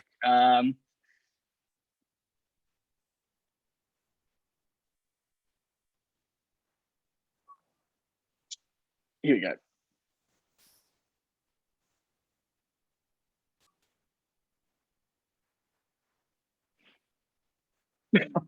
Sorry about that, guys. As I think people would say, it shows that we're doing it live and it's not staged. So now we go, pretty much what we've done is we have in the back end searched our wallet that we've put in. And what we've done is found all the transactions that exist in that wallet. We've created an asset account in MYOB, and we've imported all of our wallet transactions into MYOB. So what it pretty much means is that all of that tedious task of having to put hundreds and hundreds of transactions in has been done automatically, and now we can reconcile that against our invoices, our expenses, all that kind of stuff. So that was the tech demo, a little bit behind there. So I now pass over to Harshal, who's gonna take over from here. Awesome, thanks, Michael. So we can sort of see, I'll start with the key features. Michael already went over a few there in the tech demo. So I'll just skip over a couple of slides. So one of our key features is we have direct integration. It goes directly into MYOB. And then our second key feature is understanding how crypto is taxed. So, we take the information as it needs it and it's implemented into MYOB as required, as we saw in the tech demo. So we'll move on to our value proposition. We sort of see that we bring increased profits to the business from alternative revenue streams and payment methods. We save time and effort by eliminating workarounds like the two-system system. You don't have to work at crypto in the crypto domain, and you don't have to come back to the money domain. It's all together. And we have a synergistic relationship with MYOB infrastructure, so it's all integrated. Moving on to our business case. So we'll start off with the current market. As Michael touched on in the intro, the current market exists. Crypto is there. People would like to use it. But there's no current alternative that integrates directly with accounting software. So there's nothing which makes it easy for the MYOB customers. So if we go to our current market, we sort of see that 97% of enterprises in Australia and New Zealand are SMEs, and over 600,000 users in MYOB. We see that our total addressable market is around 100,000 users. Factors which we contribute to this is not everyone on MYOB would like to accept crypto payment, and we are sort of starting off at targeting a specific industries, which I'll touch on in just a bit. The graph on the right there shows that by financial year 2024, like quarter four, we break even with 1,000 monthly active users, which is just 1% of our market, so there's plenty of room for growth. Going on to our business model, as an extension on the MYOB marketplace, Cash utilizes a subscription-based model and transaction fee model using a flat rate of $9 per month and a transactional fee of 1.8% plus 25 cents in line with all accounting software. Subscription makes it easy for businesses to start and use Cash. They don't have to worry about any heavy upfront costs. It makes it really easy to get them in there. At launch, Cash will be targeting tech-centric SMEs because they know the market, they know what crypto is, so they'll be really inclined to use it. We'll also be using arts and creative boutiques and stuff like that, which have high-value transactions, which customers may also like to use crypto transactions for. In our acquisition strategy, we sort of focus on, in our initial strategy, high-impact directed ad campaigns directly to our early target market, demonstrating how easy Cash makes accepting crypto and really easy. And we want to penetrate the market with these marketing platforms. Congruently, we'll be doing networking at crypto events, forums, and meetups, which will also grow. And in the long term, we'll be looking at word-of-mouth strategy, just sort of getting the word out there to all our users. I'll now hand it off to Raymond. Cool. So just taking a quick look at the key performance indicators on the previous slide, Michael.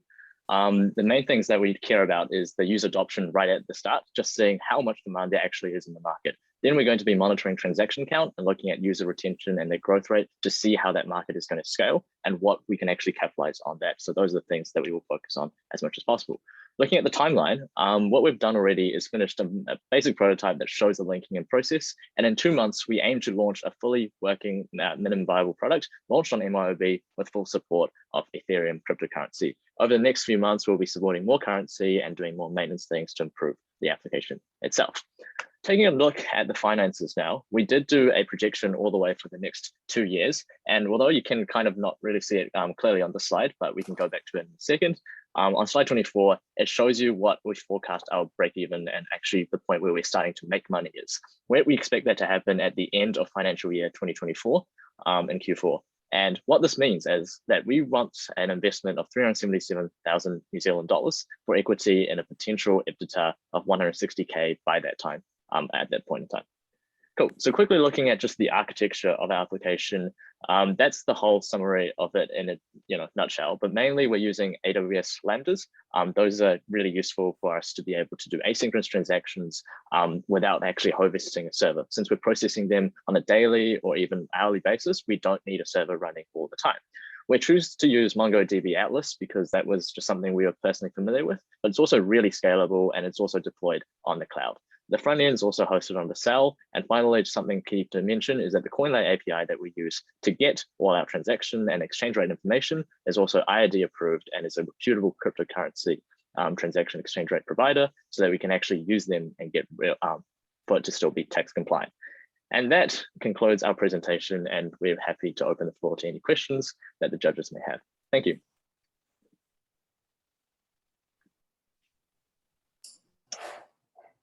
Guys, that was a fantastic presentation. Thank you very much. It's really interesting because, we're in an environment now where checks are no longer part of the banking industry, and here we are talking about cryptocurrencies. So I think it's a really topical, innovative approach. One of the things I'm keen to understand from you is that one of the reasons why crypto has struggled is because of heavy money laundering or anti-money laundering requirements. Have you looked at any of those particular risks, regulations, and worked out whether you would need to comply to transaction reporting, that sort of thing? I'd say the answer to that is pretty simple. Is because we don't handle money, we don't touch people's money at all. All we're doing is connecting two services that exist. And I'd say we haven't looked into that, but I'd say that we probably wouldn't be liable because all we're doing is just connecting people's information together, and we're not actually, moving money or dealing with anybody's money. Okay. So just, a couple of questions. First of all, well done. Really interesting, very unique, idea. Questions that I have is there actually any evidence that, either customers or SMEs want to use cryptocurrency for transactional purchases? Because it's in addition to the regulatory challenges, that Penny just mentioned, it is an extremely volatile, form of currency. And so, I can imagine that many SMEs or customers may not want to use it for transactional purchases yet. I can probably touch on some part of the volatility question. So I think that's quite differentiated in the crypto space because there are some crypto assets that are basically meme stocks, if you want to call it that way, where they are very volatile. But there's also lots more coming out now, such as the DAI, which is DAI. And that's really hedged to the US dollar itself. So it's a crypto version of the US dollar, which doesn't fluctuate in value that much. There's a lot of space in this market over the next 5 years to actually see lots of improvements in that space to decrease the volatility. Some of the new cryptocurrencies, even based in New Zealand with Centrality and Sentinet, those are way more targeted towards seeing something that is actually transactable. And over the years, we actually do expect to see more and more adoption of these currencies. And we've already seen the demand back in 2015 on MYOB's platform, and it's 2021. So it's highly likely that the demand will remain there for at least some businesses. And looking at our market projection, we aren't really looking at 100,000 users. We're trying to serve those couple that really desperately need a system for this. Mm-hmm. Okay, great. My second question is, what's your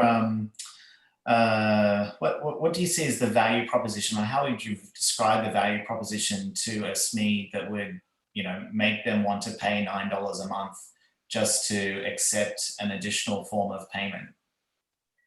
Sure, I'll start off by touching on this one here. So we sort of see that by accepting an alternative payment system, you're actually opening up to a set of consumers that you may not have access to before.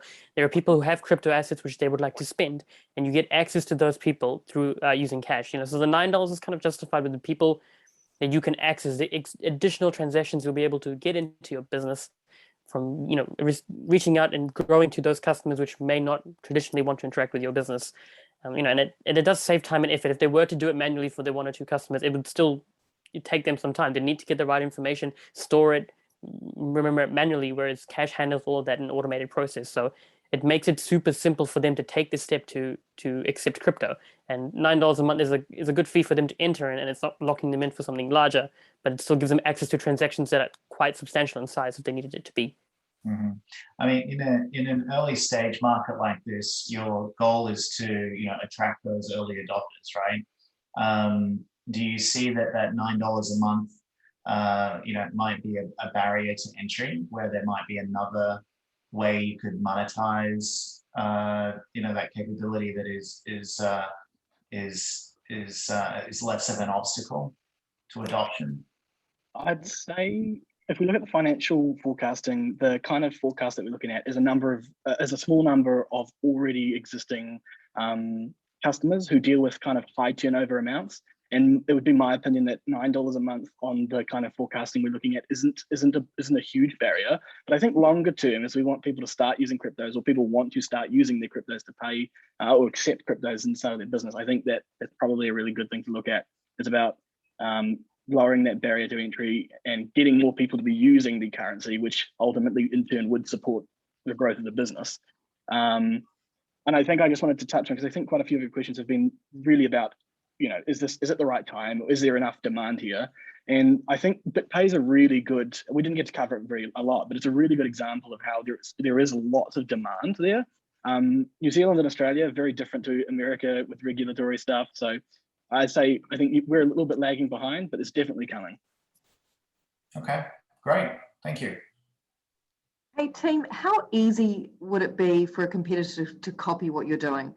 So it sounds like you might be the first to offer it, but assuming that you're wildly successful, how easy would it be for someone to have exactly the same offering? I can probably. Oh. Well, yeah, I mean, MYOB and Xero have been requesting, have been asked to do this for 6 years, and there's been no action. And developers and business managers on the forum have already said that it's not something that's being worked on. So my kind of response to that would be like, if these big platforms haven't done it, I think. Oh, well, I think there's a business reason that the business reason that a larger business might want to implement this. But for us, I think, yeah, maybe I'll pass over to Ray. Maybe we should interrupt them. That's okay. I was going to say it is relatively easy, but we want to establish ourselves as the first, so we get those early adopters on board. We will be able to actually use that forward momentum to actually improve the product over some of the people who lag behind. Because in functionality, all applications in the space will be about the same. It is about who gets to support more currencies first and who gets to the market first with a product like this. Mm-hmm. Thank you. Yeah, I was going to ask a very similar question to Penny there, because I think that's the question, is like, what's your moat here? What's the thing that's going to allow you to be defensible at that point? When it starts to get to a stage where, if you're providing this data into a system that can handle multi-currency, there's a point where you can start to say, well, I'll just add this as a new currency. There's other implications here, obviously, about, I think, capital gains calculations and things like that starts to come through into this. But I think this is, you get a first mover advantage for a period of time. And I think it's really, the question is going to be is, what do you use that advantage for, rather than defending what you have? And so, where do you see this takes you kind of next? Beyond, is it just adding more currencies that going to drive growth here, or is there other services that you can start to expand into to support Bitcoin or Ethereum or other crypto assets for users? Yeah, I think the exciting world of Bitcoin is that it is constantly changing and the opportunities are coming up all the time. Having this sort of base of a platform and establishing a brand name in this area actually gives us a ton of that marketing edge to be able to say, look, we've done this, you trusted us to do this, and now we've expanded into this whole new line of product offerings. If you're looking at our financial forecast here, we've forecast a few staff, we've forecast the majority of our budget actually isn't on the product itself or the AWS Lambdas or the MYOB API. It is on marketing. It is on making sure that that brand recognition is there and that we're really, really pushing hard on that to get those first customers on board and to retain them. I think one of the extra value propositions there is that as more services come in to New Zealand and Australia, where they're dealing with the transacting of cryptos, connecting with MYOB is going to be the key thing. Right now, we're connecting somebody's wallet they have on their phone. But as businesses start implementing these services that look at, thousands of transactions that merchants have, and we're going through 3 layers of systems, there's going to need to be a solid connection between the accounting software and those services. And I wonder if that might be something that is, as an early adopter in this market, gives us the upper edge to be able to do that quicker and faster. That's good. I'll share that one of the things I find interesting in this space as well, I kind of find ironic, is that we often talk about taking a distributed ledger and trying to put it into a single ledger. But yeah, here too. But yeah, look, I think this is an interesting solution and definitely a gap. As you say, you've identified a space that ourselves and Xero are looking at. So yes, there's an audience there, but it's not something that we're going after in the short term, and so that gives you a chance to kind of move into a space, create a name for yourselves before kind of others get wise to it. They'll start to see the return on it first. So yeah, good job. Thank you. Cool. Any other questions from the group, or we need to run off into our room one more time? All right, I think we're good. Well done. Cool. Awesome. Thank you so much. Yeah, nice job, guys. Cheers. Thank you.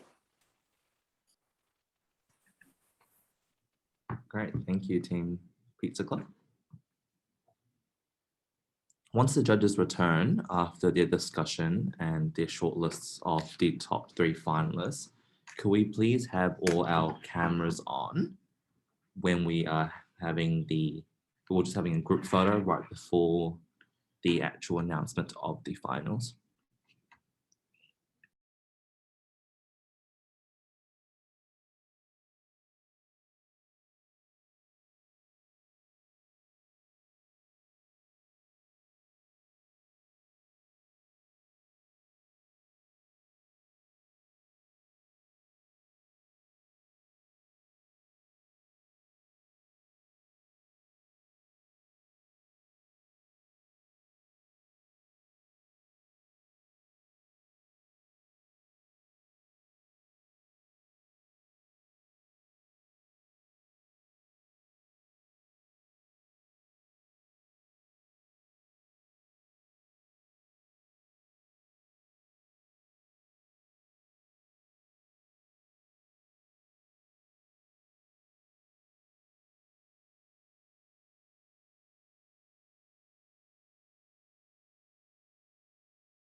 Great. Hi, everyone. Could you please turn on your cameras? And before we proceed with announcement of the results, we'd just like to take a photo of all the participants and judges.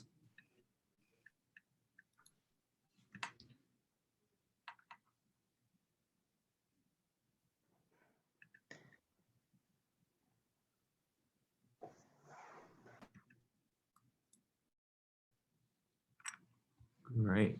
Let me take a photo. All right, 3, 2, 1. Take another one as well, just in case. All right, 3, 2, 1. There we go. Great. Awesome. Thank you. Well, thank you, everyone. So we'd now like to proceed with the announcement of the top 3 of the MYOB IT Challenge 2021. I'd like to first invite Daniel to announce 3rd place and his feedback for the participants. Great. Thank you so much, George. And thank you to all the contestants. I know it's been a lot of effort to get to this point. And so just want to thank you and commend you all for getting to the finals today. Overall, I would say that the ideas that you've all presented are very sound. They're clearly, well thought out. You had a good understanding of your respective target markets, the segments you wanted to serve, the customers, and in some cases, the personas that you wanted to go after. Really good use for many of you in using storytelling to show us the kind of the customer journey and how you were going to help address specific customer problems, which was great. So yeah, really, really nice job. And I'll leave it to Darren to talk about the technical aspects.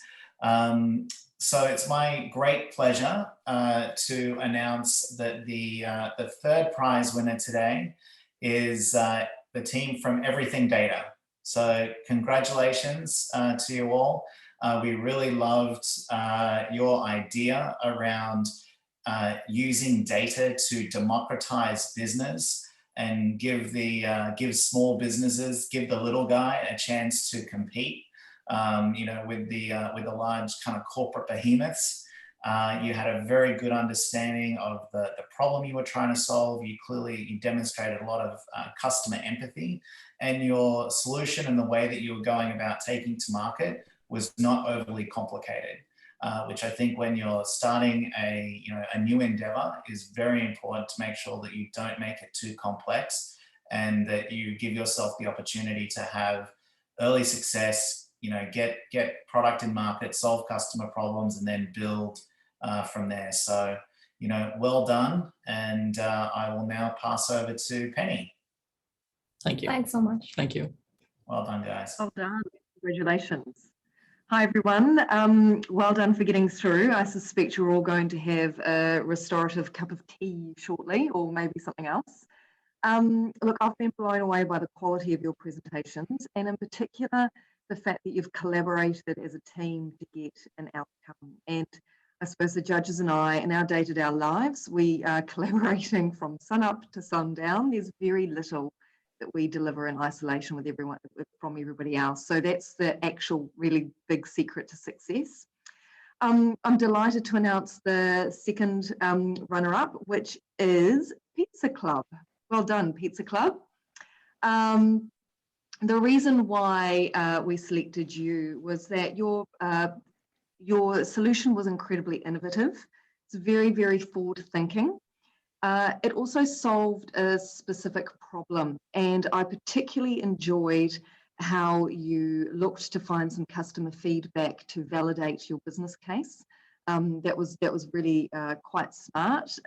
We also loved your subject matter expertise. You were clearly passionate about your product. The other super practical reason that you have won this is that the speed to market was there. We really felt that you could deliver quickly and reasonably seamlessly, And we really enjoyed that learning environment that you wanted to do. You could land the product and keep on learning from that. So well done and congratulations. And I'll hand over to Darren. Thanks, Penny. And I also want to congratulate everyone on making it this far as well. I hope it's been a worthwhile experience for everyone.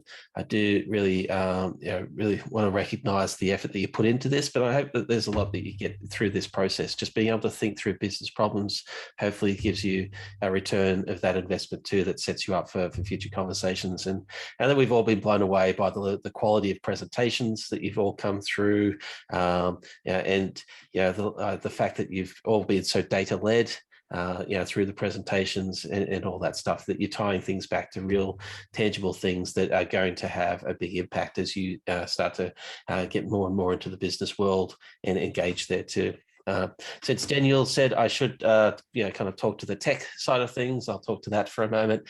I think what you all came up with were good, solid ideas and solutions based upon what's out there. I also don't think that anyone tried to over-engineer anything at this early stage. I think one thing that we recognize right now, the first thing to really focus in on is, while this is a tech challenge, it's so much about product, it's so much about getting to market, it's so much about understanding your customers too.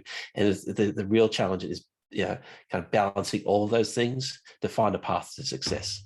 And so I think in that kind of context, thinking about the winner for today, what we thought was one that was very much focused on customer value, and also that we thought was a path to market quickly, that you've identified a problem that's well defined, that you can get to market quickly and scale from there.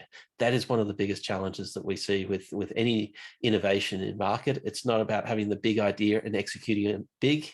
It's actually starting small and scaling from there too. So the winners today are the old timers. So congratulations. That was we, as I said, really love the idea. We love customers. We love the idea of getting customer feedback and giving the ability for small businesses in the real world, the ability to connect into customer feedback and to start to improve their businesses as well. Again, it really kind of connects us in with kind of bridging that gap for what small businesses can get access to on their day-to-day. So that was really well done. I think that I think there's a lot of things in terms of what you can then start to build upon once you start to get into that market, what you can grow to and all that stuff. So all the judges love the idea, and there's definitely a path to value there as well. So well done to everyone for participating today as well. Back to you, George. Thank you. Thank you.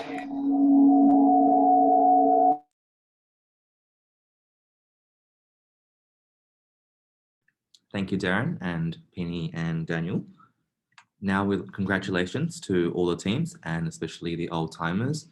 Now we'd like to invite the old timers and the judges into a breakout room for photos, after which we will have closing remarks.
Darren, Daniel, did you have anything to add before we close? Well, from my side, number one, I just would really like to thank Penny for joining us today. Penny, thank you for taking the time, joining Darren and I to help judge the awards today. We really appreciate it. Absolutely. So thank you, and just again, congratulations to all of the contestants. This is a great, as Darren said, a great learning opportunity, and I hope you kind of take what you've learned. And the key thing about being in tech and being a startup or a founder of a startup is persistence. You've got to keep trying, right? So take the lessons that you've learned through this process and keep looking at the market, keep looking for gaps, and keep going, and eventually you'll pay dirt. And for me, quickly, so I really want to thank Penny for giving us the time today. It's really valued. And to all of you for putting in your time and effort into this, and particularly George, Shailin, Tricia, everyone that's kind of helped to pull the event together today, but also to pull this community together too. I'm impressed. This is my second year seeing this event and seeing the people that are pulled into this community, and I'm blown away by it each time. So thank you for showing us that, and I'm looking forward to next year. Penny, did you want to add anything? No, I'm looking forward to a cup of tea. I've just been so pleased to be invited along, and I've really truly enjoyed today. I think the standard of presentations is incredible. The ideas are amazing. You just have to keep on going. Keep on going. Persistence. I loved that comment. That's a fantastic. That's the true reality, isn't it? And enjoy it. Really enjoy what you're doing. And thank you very much. Excellent. No, and to all the judges, appreciate your time and efforts today, and even the regional judges.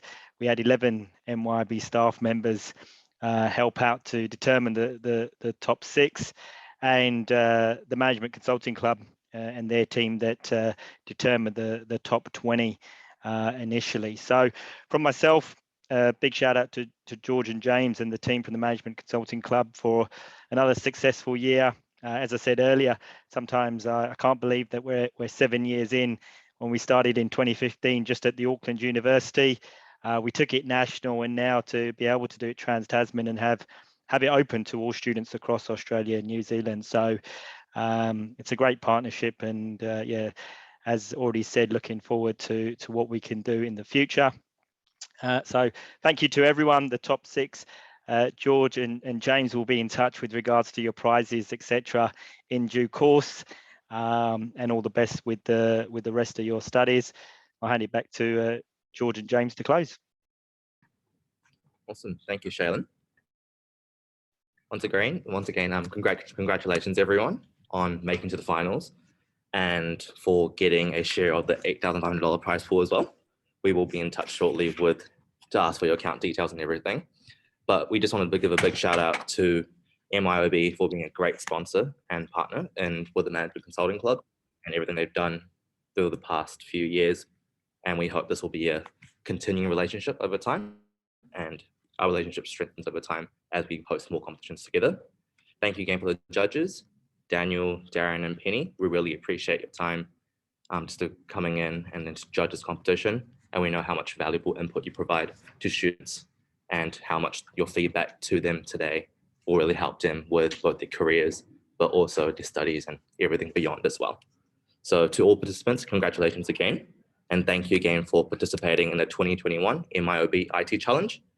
For those who are still in university next year, we hope to see you return again.